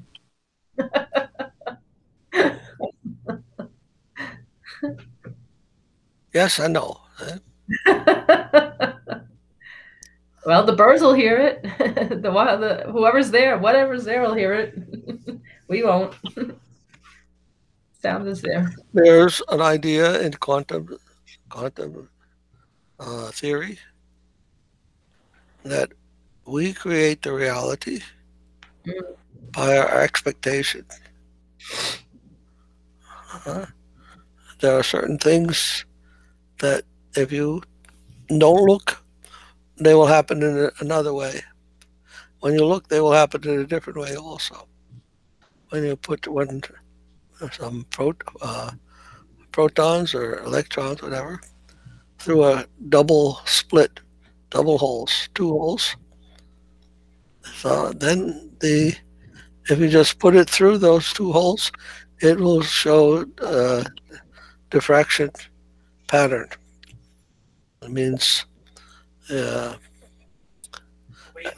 when it comes as a wave, it'll just like if you had water in a pond, and those waves are coming, and you put it through, and the waves and there's a brick wall, and you had 2 holes in that brick wall separated, and you let the waves come. When they come through those 2 holes, the waves will interfere with each other. It won't be the whole, like the whole wave is there before it hits the wall. When it hits the wall with the 2 holes in it, the wave will split into 2 waves. Right. And those 2 waves will interfere with each other, and they'll produce a certain pattern. Mm-hmm. But in quantum theory, if you are looking at one of the holes and trying to see how the wave is coming through that hole, so that how does it interfere with the other hole, they won't be able to see the 2 waves anymore. When you're looking at the one hole, it'll come as like a straight beam of light, like it was a particle of water coming through. That's what this wave particle duality is about. Sometimes it acts like a wave when you're not looking, and yet when you look at it, it looks like a particle. A very strange thing that you are somehow, by observing it, you're getting a different picture than what you don't observe it. So how are we? They asking, how are we also participating in the universe of what we see? Just like you see the grass is green, but how does the mosquito or the grasshopper see it? What color do they see it? Or the bird, or the dog, or anything? Do they see green grass? Then what is the grass color on its own? What does the world look like? The green is a reflection of the light, but actually is that the only we perceive as green, but that's not the actual color. Yes. So what does the world look like if we weren't looking at it? What would it be? And that's what I was thinking when you first started talking about the waves and the particles. Everybody can experience the exact same thing, and everyone will see it differently because of perception, individual perception. Yeah. Do you remember the internet a couple of years ago? There was a dress, and people were seeing it blue, and some people were seeing it gold. Do you remember that? It's about perception. And then some people were insisting that everyone else was wrong. But when I looked at it, I think I saw it as gold, but if I looked at it in a different way, I could see where the blue was. So it's like you have to be open to the fact that your perception is not the end all be all. You know, you have to be open to other people's perceptions are right for them, and your perceptions are right for you. You can't, you know, that's, I think when there's an openness and an understanding of that, that's where, I guess, that's where peace and understanding comes together versus I'm right, you're wrong, and that's it. The conflict comes from.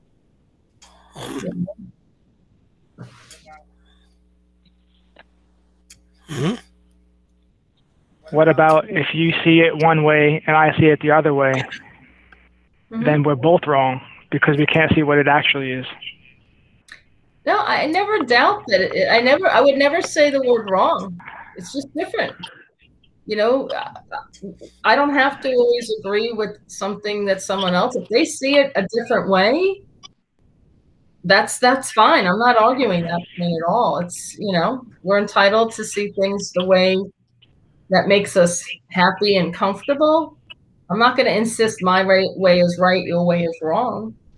You know, we have to accept each other for our differences and our different perceptions. Maharaj, actually, I heard that in Srimad Bhagavatam, generally the person, the devotee, I'm talking about, you know, devotee's conception of different realities, that is true for them according to their position, but only if when somebody takes a neutral or impartial position, then that person sees the differences in the reality.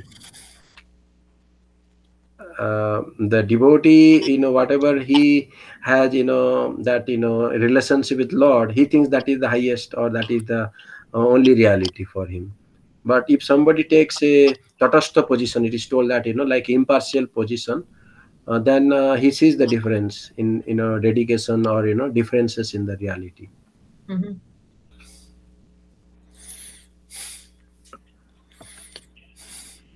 I would say everybody's right.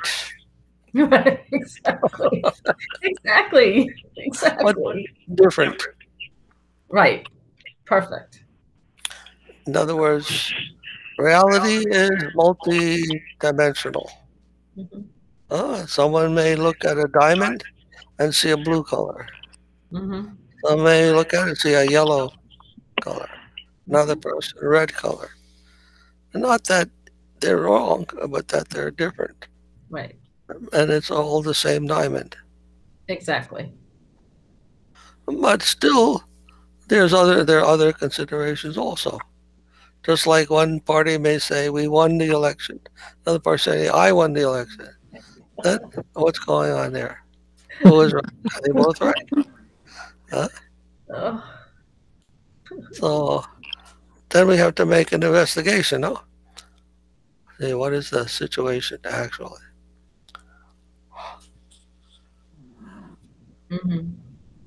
See, but there, in that case, there's a variable, right?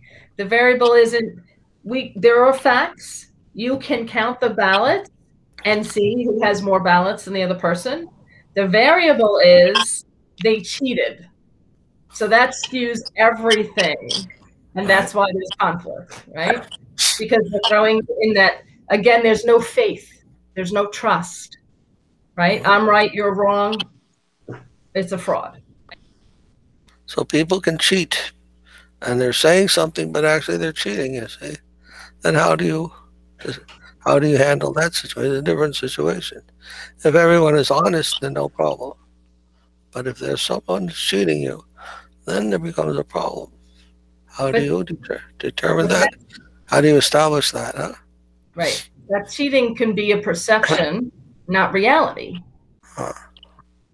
Right? There's no faith. Maharaj, There's no faith involved. Sridhar Maharaj told, those who are sincere, they will never be cheated. But those who are not sincere, they will always be cheated.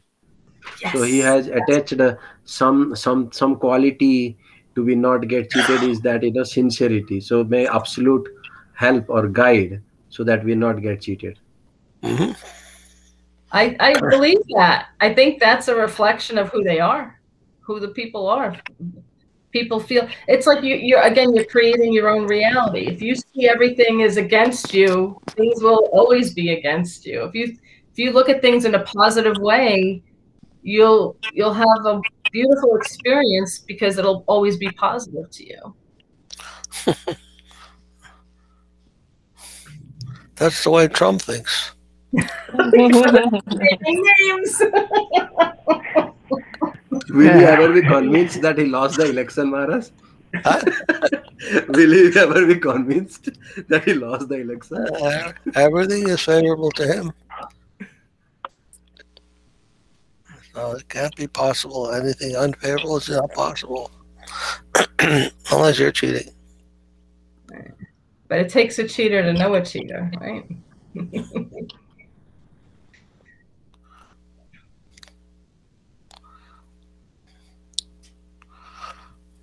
Anything else?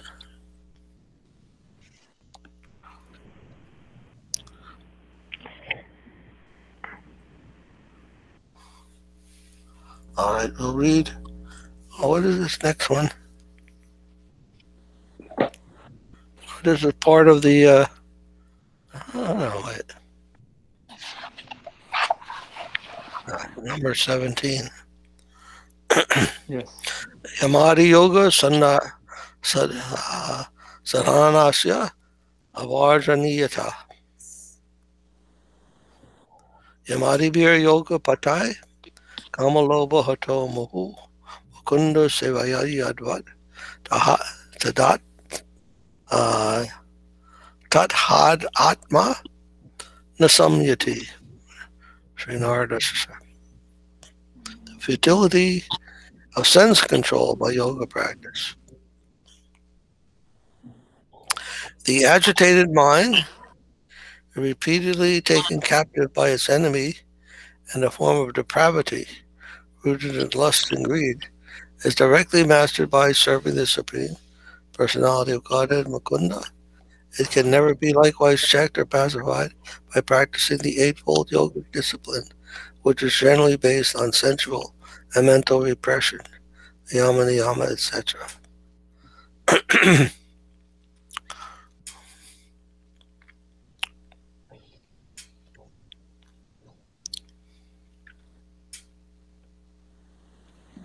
So yoga is a discipline. Mm-hmm. And this yama niyama means you have to accept what is favorable to your meditation practice. Like getting distracted by the senses will not help you meditate. So you have to sit with your eyes closed and your body very still. Don't let anything in the environment actually distract you. And yama is to do those things that will not create a lot of distraction in your life. If you're a peaceful person, don't create the difficulties with others and things like that. Then your life will be very peaceful and you'll be able to practice yoga without disturbance. Whereas if you're a rascal and you're doing so many not good things, then your mind is going to be disturbed and you won't be able to do yoga. So niyama is the things that are favorable. Niyama means the things that are unfavorable. So certain things are favorable, just like I said, closing your eyes and withdrawing from the sense activities. Huh? I think this is saying that practicing yoga, which includes both yama and niyama, will never be effective. Yes, but I'm saying that these things are favorable to yoga, not to Krishna consciousness. But what is favorable to yoga, they want to fix the mind. And so they practice what they find what is favorable for fixing the mind and what is unfavorable. Those are part of the initial stages of yoga. Then there's other things. You have to meditate on the breath and the body and so forth and so on. And gradually you can come to the state of meditation, perfect stillness of the mind, whatever. Maharaj, yoga and jnana, they are focused, or they have to be based their practices, everything on what they want. Yes. So devotion seems to be something else. So what this is saying is that you can practice this yoga. You can do this meditation. You can focus all these things. However, it's saying here that lust and greed remain there because it's an artificial. The practices of yoga are artificial. You have to convince your mind that, and practice very hard to stop all those things coming, all those disturbances coming to the mind. And that is the yoga process, is to withdraw from those things. But it doesn't say that by withdrawing from them you have eliminated them. Mm. You may say, "Oh, this feeling is coming, that idea is there," but then you say, "I'm not going to concentrate on it.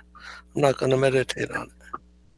And they think that by doing that, by becoming inured, indifferent, just like sometimes the yogis will surround themselves in fire and try to sit there without feeling the heat, or they'll stand out in the cold without trying to be disturbed by the cold. So many things that get buried, and they try to control their breath, not breathing so much. But all these, you don't stop the desire to breathe. You don't then stop the thing about feeling heat. Maharaj, are they doing it just to control the senses, nothing more? Control mind and senses. But the thing is, the heart, where all these lust and greed and everything else, fear and whatever, desire basically, is not extinguished. It's still there. Artificially, they may seem very, what do you want to say, renounced or whatever. But in a certain situation, they may be renounced, but then in another situation, they won't be.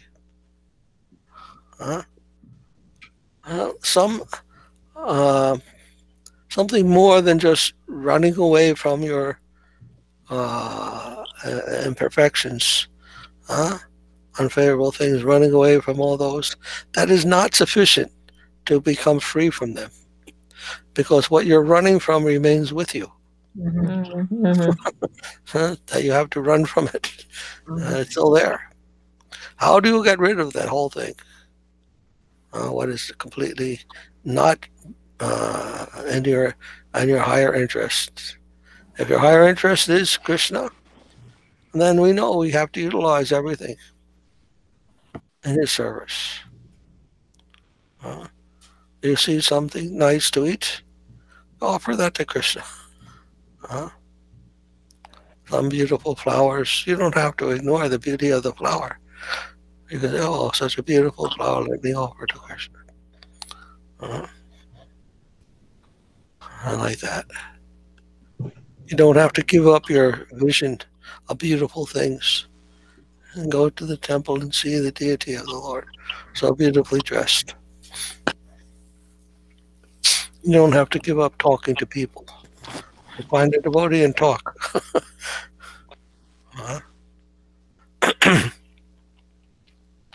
So like that, the things of the heart, they cannot be just repressed like that.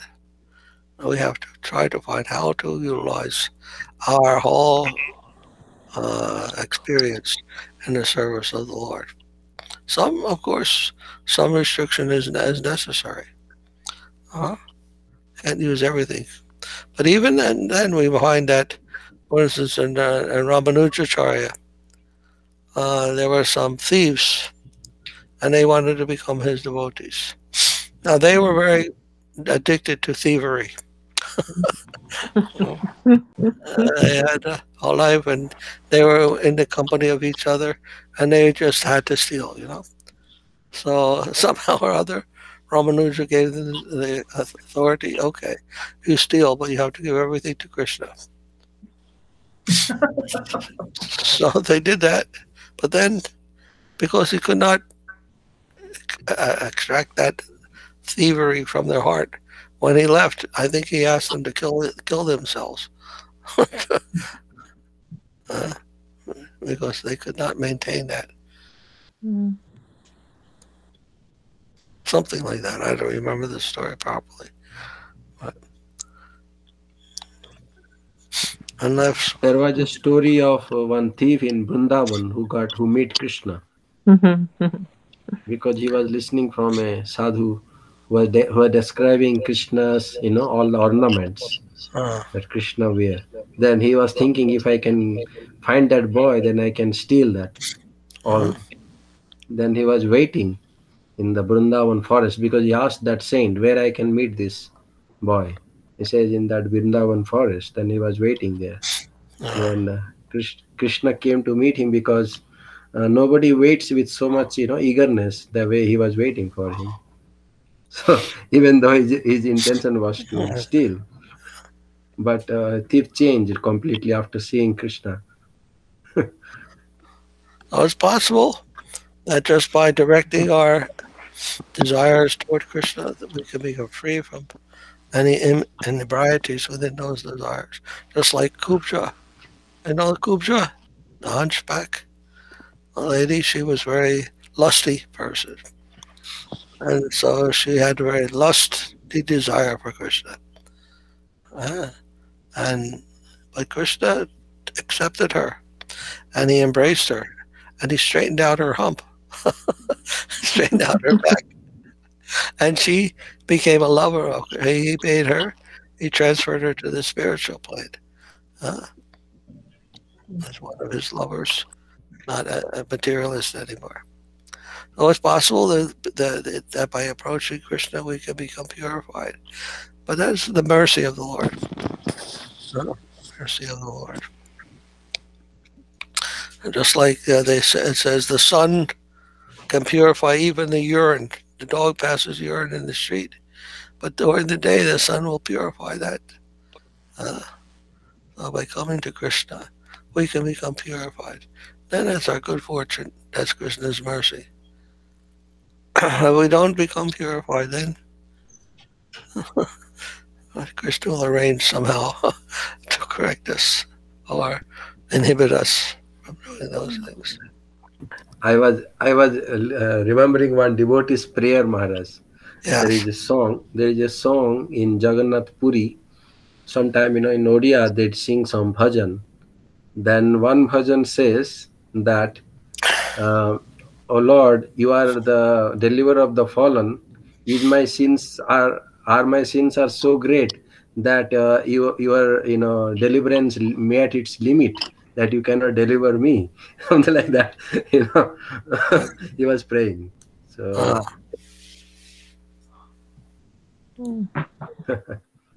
Maharaj, what about when Therese was talking about like deceitful people, that people are deceitful, and like how would somebody utilize like deceit? You think about qualities and people that have different qualities, and how would you advise someone if they were? I have met many devotees like that. Really? Yeah. I think a lot of people that are deceitful or do steal or do things that are corrupt have a very self-centered attitude. I think the focus is on them above all else, Right. and that's where the struggle is. But if you can focus on everything else around you and other people and put your energies there, I think then it's a more positive, I guess, experience. This is just the way I see it and feel it. I don't know, but when I look at it, that's what I see. Maharaj, I remember once you saying to start like your spiritual journey, you have to be this object. The subject has to become the object or something of its. We have to look at ourselves, be able to have the ability to sort of try and internalize and look at ourselves, to be able to definitely adjust ourselves. Just see Bhakti Thakur's songs. How he diminishes himself so much to recognize our actual fallen position. But how do you try and communicate that to people. Sometimes that's quite hard, I think. I think the main thing is try to communicate it to yourself. Yes, first. Do the work on yourself. And yes, and leave that to others, to Krishna. They have to do. We can try to inspire from our own life, experience, and efforts and endeavors, however fallen we may be. Then anyhow, that we may preach Krishna consciousness, tell people what Krishna says, and we may try to follow that also. But we also have to recognize how far we have come in that process, and realize that sometimes when we're preaching to others, we're also telling ourselves, reminding ourselves, and benefiting ourselves by that activity. Because people want to talk with one another. They want to communicate the things of their heart. But they have to also be honest. And that maybe will catch on most with other people, the sincerity that we have. I remember once when I was preaching with a bus. We had a bus program. We converted the school bus into a preaching center, and we had little corny Thai deities in the bus. I used to be the bus driver. And I was leading the kirtan and everything. Wow. And I had several brahmacharis that were going with me, go to the different colleges and preaching. And used to go around doing like that. And sometimes at the different colleges, we would go to the professors and say, would you like to hear some cultural talk on Krishna consciousness to your students? And they would agree. They let us come in and we give a lecture, and it was very nice. Was this in India or in America? No, in America. Oh, okay. We used to go to the different college campuses. Because we had the bus, we could cook on that, and sometimes we would stop at the park and we would make a big pot of halwa or something like that and distribute it to the people in the park. And the students also, they would come and we distribute prasad to them. So free food for students. Yes, very nice program. Anyhow, I'm telling you all that because one time when that program was almost ending, we had we went to Atlanta Temple, I think it was, and I was staying there for some time. And one person came, young man came to the temple, and he told, "Oh, I remember you. You came to our college, and we're preaching." And he said, "I don't remember what you said, but I remember the conviction you had when you said it." you were so convinced, And he thought, how are you so convinced? Maybe it was about Darwin or evolution or something. I was amazed at how convinced we were when everybody was convinced about something else.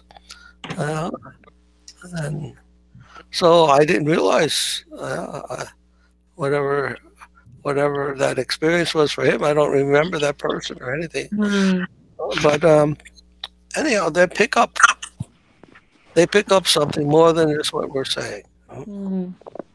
So that kind of sincerity, conviction, whatever you may want to call it, that faith, that becomes transferable. That is transferable. Passion. People can feel the passion. Well, that's another thing. Yeah. Maharaj, I was thinking about also Hiranyakashipu Maharaj. He was also always, getting, shocked to see the kind of conviction that Prahlad Maharaj has. Despite, all these big personalities, demigods, they are afraid of him. But this small boy is so much convinced that he's not afraid at all of his all happening, actually.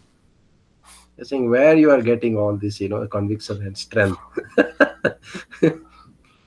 So we have to have these inner qualities within ourselves, and then somehow people will, if they listen, if they have an opportunity to speak with others, And we hope those qualities will also be transferred. They will be. I was going to say, I think it's time for another bus. Nowadays, I think Maharaj, they will not allow this type of I don't think college so. programs. College program they will not allow like this one. Sounds good to They me. become too restrictive. In India, right? I think the Bhaktivedanta Institute in India at Srila Sridhara Maharaj, don't they have a bus? I saw. But a couple of them actually. Yeah, but actually he told me that I can travel on that type of bus and preach. But that bus, sometime when it comes to IIT and other places, that huge bus that creates a lot of attraction to the students. What?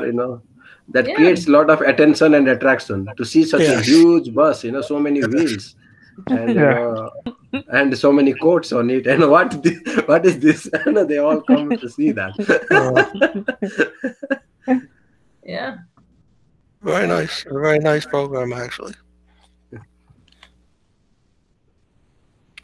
So our own inner development, our own inner faith and conviction, that is all really what I think we're distributing to others. And bhakti, of course, that love, whatever love we can develop for Krishna, that will also be distributed. That is process, actually. Bhakti comes from bhakti.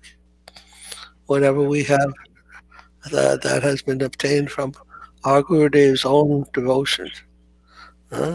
We have been impressed with our own Gurudev's teachings and conviction. That has also influenced our own hearts. And that can be distributed.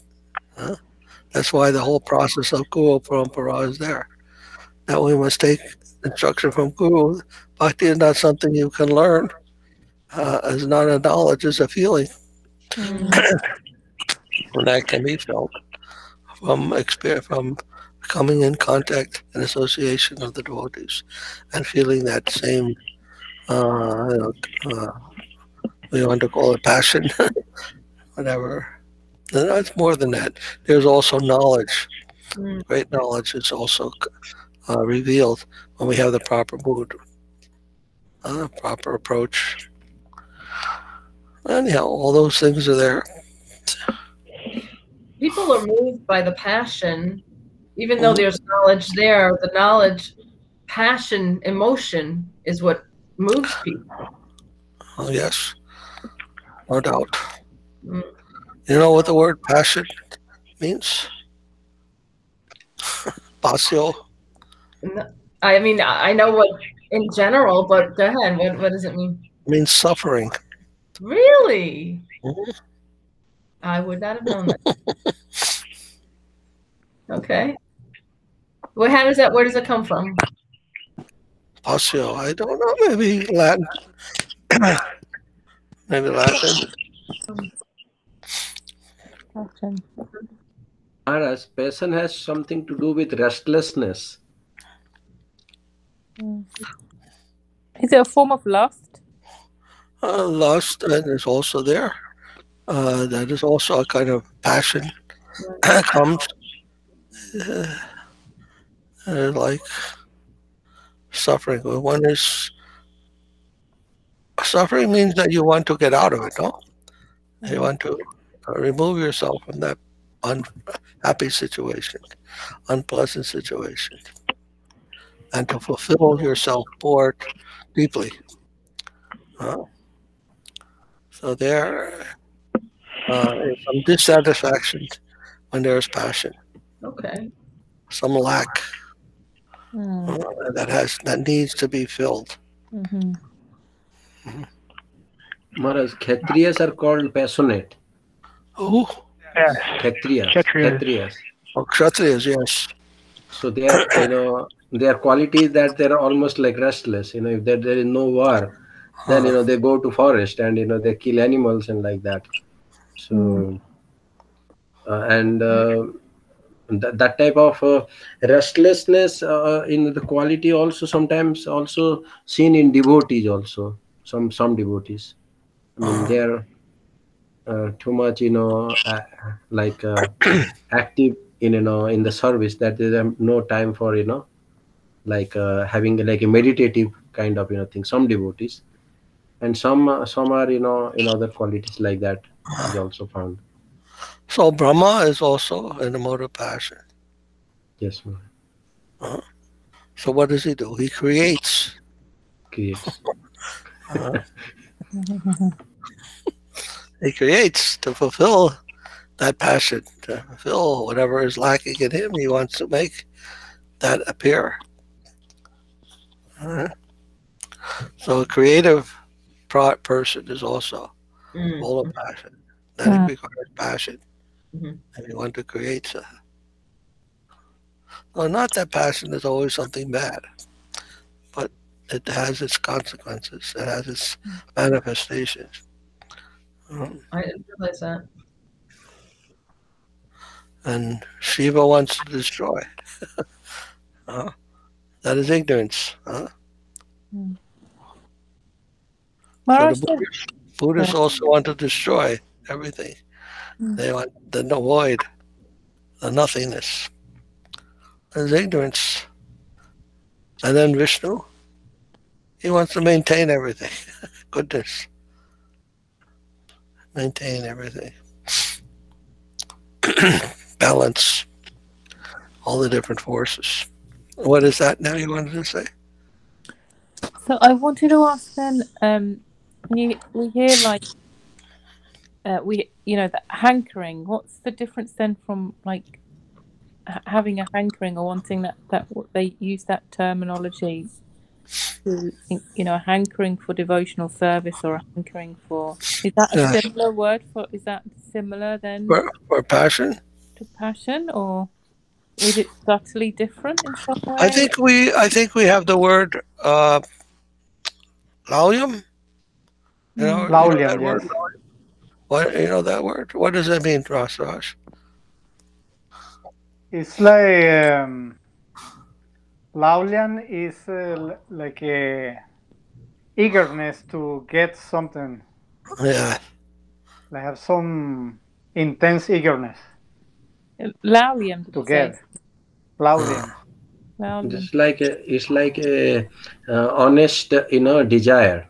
Okay. Like it's like the currency. It is described as a currency for devotional advancement. Okay. If one has lolyam, lolya matra mulya ekalam. Only one price, that is lolya. Yeah, the price for Krishna consciousness must be that intense eagerness. So desire means there's an emptiness that has to be filled. There's a lack that requires filling. Desire.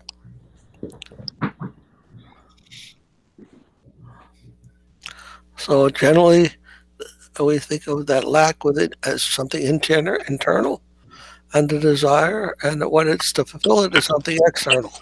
So that creates the desire.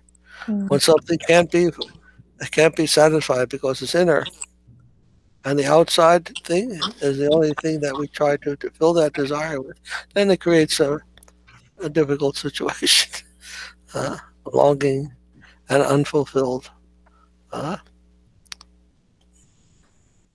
So how to solve that problem of desire? It comes from this separation of the inner and outer. So when one can resolve that issue, then the desire is also resolved.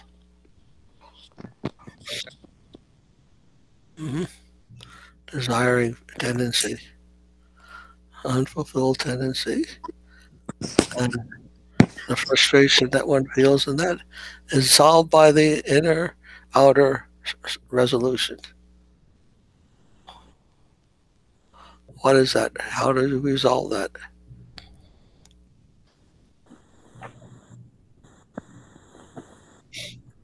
That's the key to Krishna consciousness. Huh?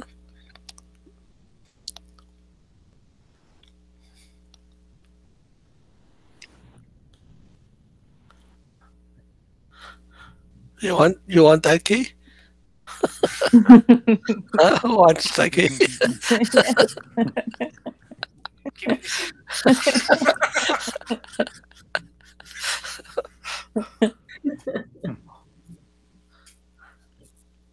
That's how you can dedicate stealing. If something like that, I'll steal that if I could. Can't steal it. Maharaj, I think I read somewhere that Sridhar Maharaj told, if you are looking for the key for the treasury very quickly, then the master become little suspicious.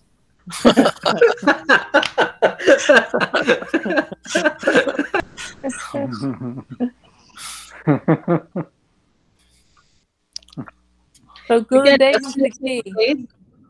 Huh? Go ahead. She said Gurudev is the key. The Gurudev is the key. Yeah, well, he has the key. He knows. What's that called? Tattva Darshana?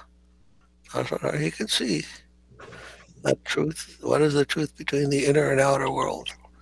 That is called reality. Reality is when the inner and outer worlds are the same. Aligned, yeah. Just like if you know something, if your knowledge is congruent with what the thing is, you have an object and you're trying to understand what that object is. Once you understand that object properly, your inner knowledge and the outer thing that is known are the same. Is that what Srila Maharaj used to talk about? Harmonizing. Yes, also. I was going to also say, doesn't that give you peace? It depends. We're not interested in peace, actually, but there's also an ecstasy involved when you can come to that position, because it's not only a mundane knowledge. The real truth of everything is something very transcendental and sublime. So when we can understand the nature of truth and what that truth is, then it becomes a whole different story. If that truth is Krishna, then what kind of experience does one have in knowing that truth? No longer knowing only the things in the mundane sense, but knowing the underlying truth of Krishna consciousness at all times, in all things. Then it becomes a different type of living experience. What's that? Also, a couple of days ago, when we were having a conversation about truth, and you mentioned that it's not just the result of something, also, it's not the result of the process, it's the process itself. Yes. So it's not just some end, it's everything. Both the end and the process. Yes. A living thing, huh? Not like, oh, now I have all the knowledge, then finished. No, it's a living thing. I feel like we've come full circle. We started out our conversation talking about being versus becoming, and that's where we are right now again. Okay. Right? Yes. Very good.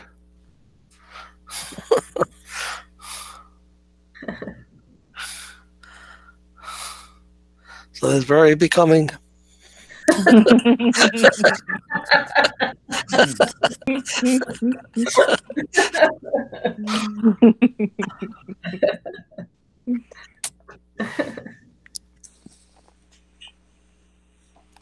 Maharaj, some description generally sometimes you find among devotees. Sometimes they say that absolute truth means that does not change. But we find many times explained by Sridhar Maharaj that is ever fresh. It does not mean that it does not change. I mean, Navayovana. Navayogan.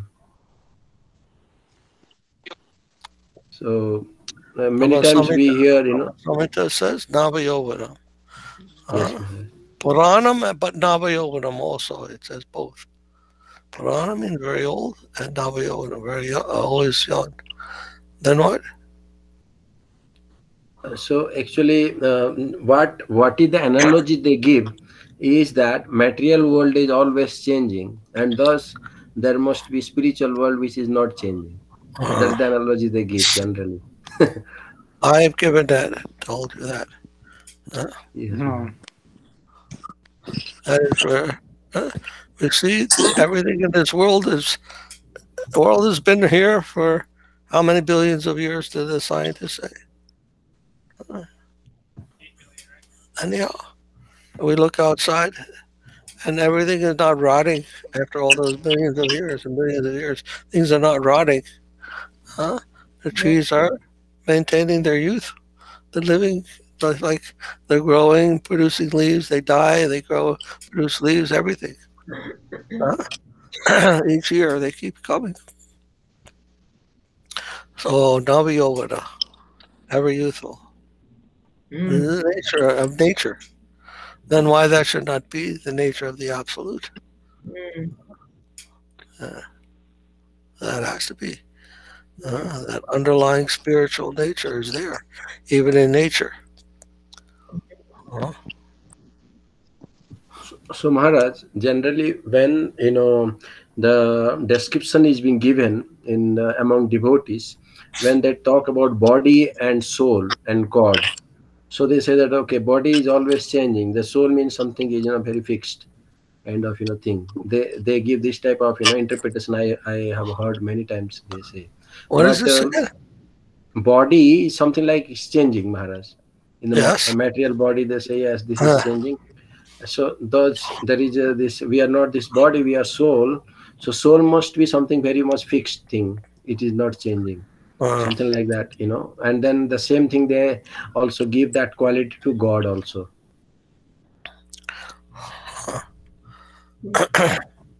But I think you have explained many times to us that that constantly changing, that is the non-changing aspect. Even in the soul also, there is this dynamic exchange between the soul and the supreme that is ever fresh. It is not something very old or finished kind of thing. Well, the thing is this: if you say everything is changing, you have to be standing on some platform that is not changing to say that.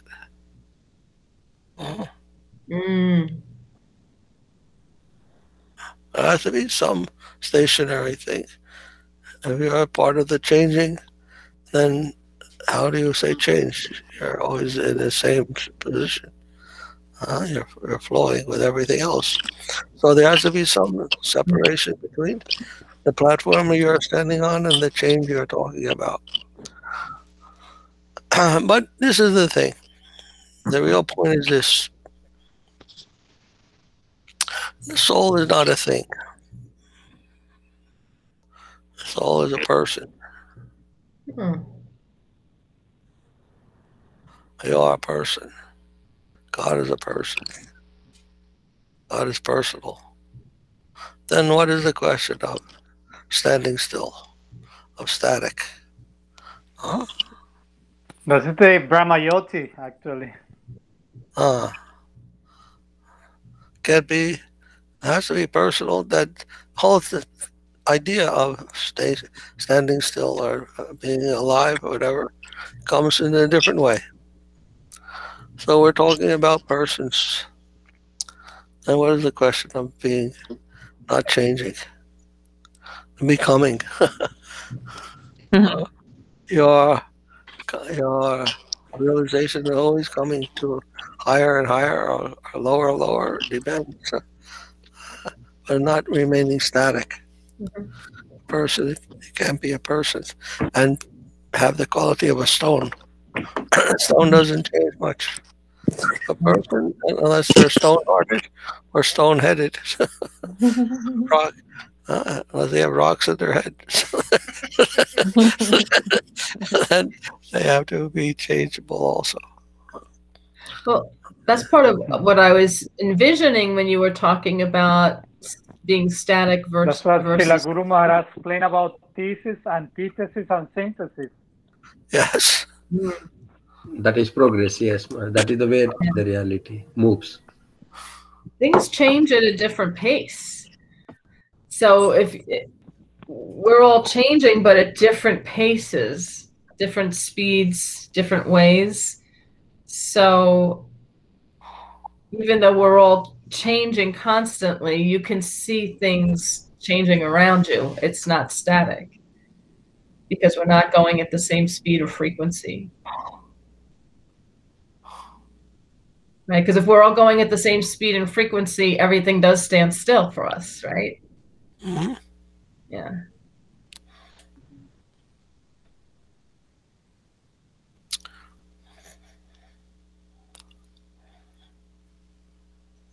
The main idea is we are persons, and the reality that we are in is also personal. Then this question of changing or not changing doesn't come into the picture at all. Okay. We have to see it a different way. Okay. Living conscious existence is what we are part of. We are that, and that which we are part of is also that. Maharaj, That is the absolute truth. Yes. I think in one of the sanghas, which Acharya Maharaj, Srila Trivikram Maharaj asked that does Krishna change? Like that he asked. Does his form change? I see. And then I have told that we are always given this explanation that Krishna seen the mood of dedication of Radharani, and then he accepted the color and mood of Radharani came as Chaitanya Mahaprabhu. So this itself shows that he changed. Anyhow, what is the form and substance of Krishna? What is it? He is a sat-cit-ananda. Ah, there you go. See? Now, does that change or not? Sat-cit-ananda. Eternal, blissful, and full of knowledge. Then, what do you want to say about that? Sat means he's always, his nature is that he's the enjoyer. That is his nature.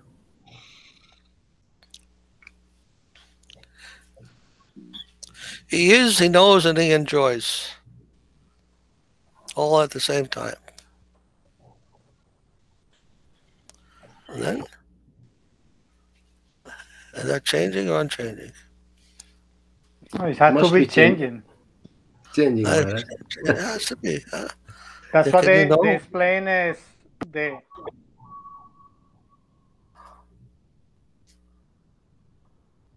Huh? Srila Guru Maharaj explained like you have like thesis, antithesis, and synthesis. This is always going on. Oh, it's circling, yeah. So when they reach a equilibrium synthesis, then something against go, and then the lila start to going on and on. It's never static.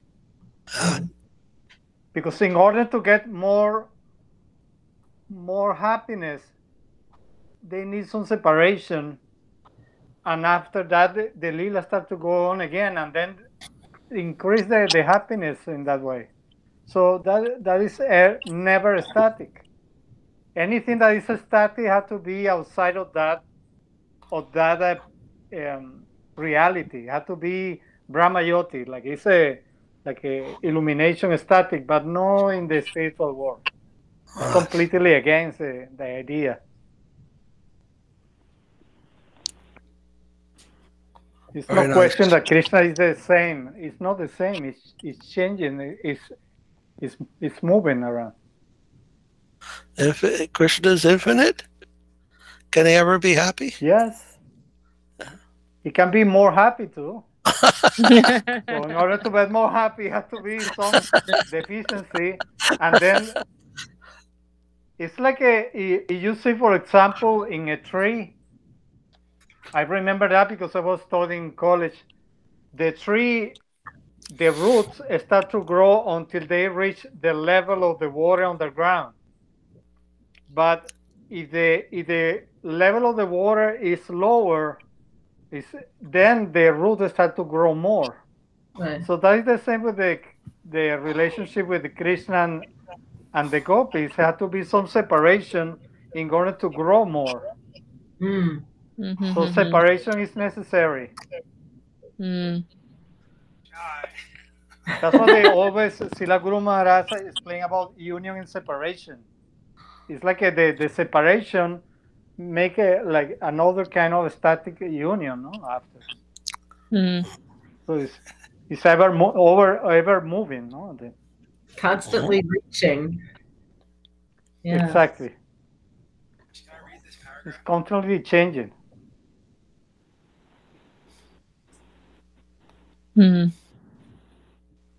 So that idea that the Krishna is not changing, that is not right. It's not. It's against that. Right. The reality. Thank you for the visual. What? No. In Srila Sridhara Maharaja's commentary to chapter 10, verse 11 in Bhagavad Gita, he mentioned this one thing I wanted to read. It says, "The highest form of Godhead is Krishna, who plays in his eternal divine pastimes like a human being. An ever-youthful cowherd boy of Vrindavan, the best of dancers. He enjoys his pastimes, always playing his flute. His beauty is so charming and sweet that the whole universe is flooded by even the tiniest atom of it, and all beings are attracted irresistibly to him. He is approachable by all. We can find God nearest of all, in the human form. It has been explained how Krishna's form of a human feature is the highest form of the Absolute, according to the calculation of ecstasy, rasa, which is the common standard of measurement of the whole scope of the infinite. By the development of Shanta, Dasya, Sakya, Vatsalya, and Madhura, and then Parakiya ras, tranquility, servitude, friendship, parenthood, consorthood, and then paramour relationship. This is scientifically proven, without whimsical or blind faith. If we follow the line of Rupanuga Bhajan, devotion following the line of Srila Rupa Goswami, which originates from Sri Chaitanya Dev, the scientific basis can be appreciated. The previous acharyas have left comprehensive teachings for us to follow and how to conceive all of these things." I thought it was very profound for, of course, I mean, Srila Maharaj, for him to say that the standard of measurement in the absolute, in infinite dealings in absolute terms is ecstasy, as it's a standard of measurement. I thought that was so nice. Rasa. Rasa, that is the currency of the spiritual world. Rasa means ecstasy. Because some people think it's a little naive.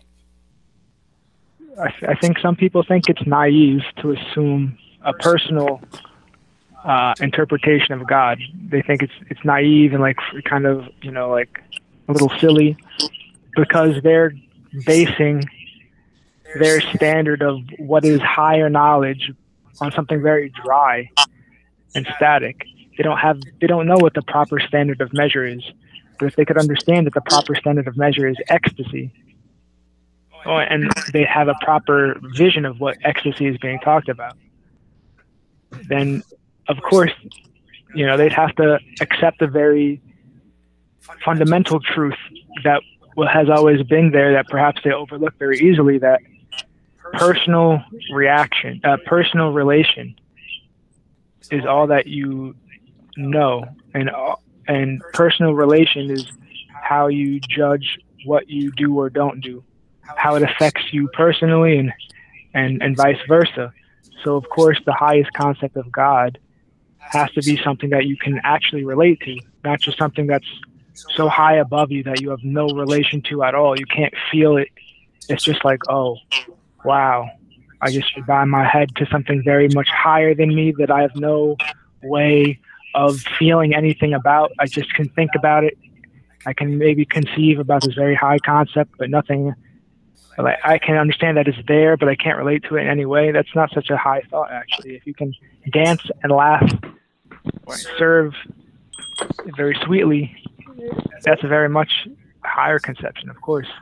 There's some feeling there.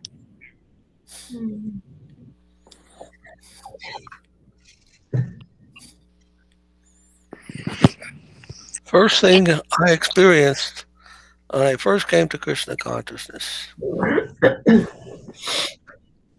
that convinced me, and immediately, that it was the right thing. I was trained, I had a Ph.D, trained in chemistry and science and all that. And the thing that impressed me, for the first few minutes I was talking with a devotee, was that I am a person and God is a person. All my thoughts were directed otherwise, the molecules, electrons, this thing, this law, that law, making money, getting a good job, having, a happy life, whatever, friends, and going into this place and that place. We forget entirely that we're persons, and that's not even encouraged. That you're a person and you are part of a personal reality. It's completely forgotten and considered sentimental somehow or naive. But that is the whole key. Prakasananda thought like that about Mahaprabhu in Varanasi. Anyhow, that's a good lesson to learn, important point to remember. All personal. Okay. My dear devotees, thank you very much. Maharaj. For your Sripad, association. Srila Bhakti Yoga, Puri Maharaja. Jai. Krishna. Thank you. Dandavad devotees. Lovely class. Hare Krishna. Dandavad. Hare Krishna. Dandavad, everybody. Dandavad.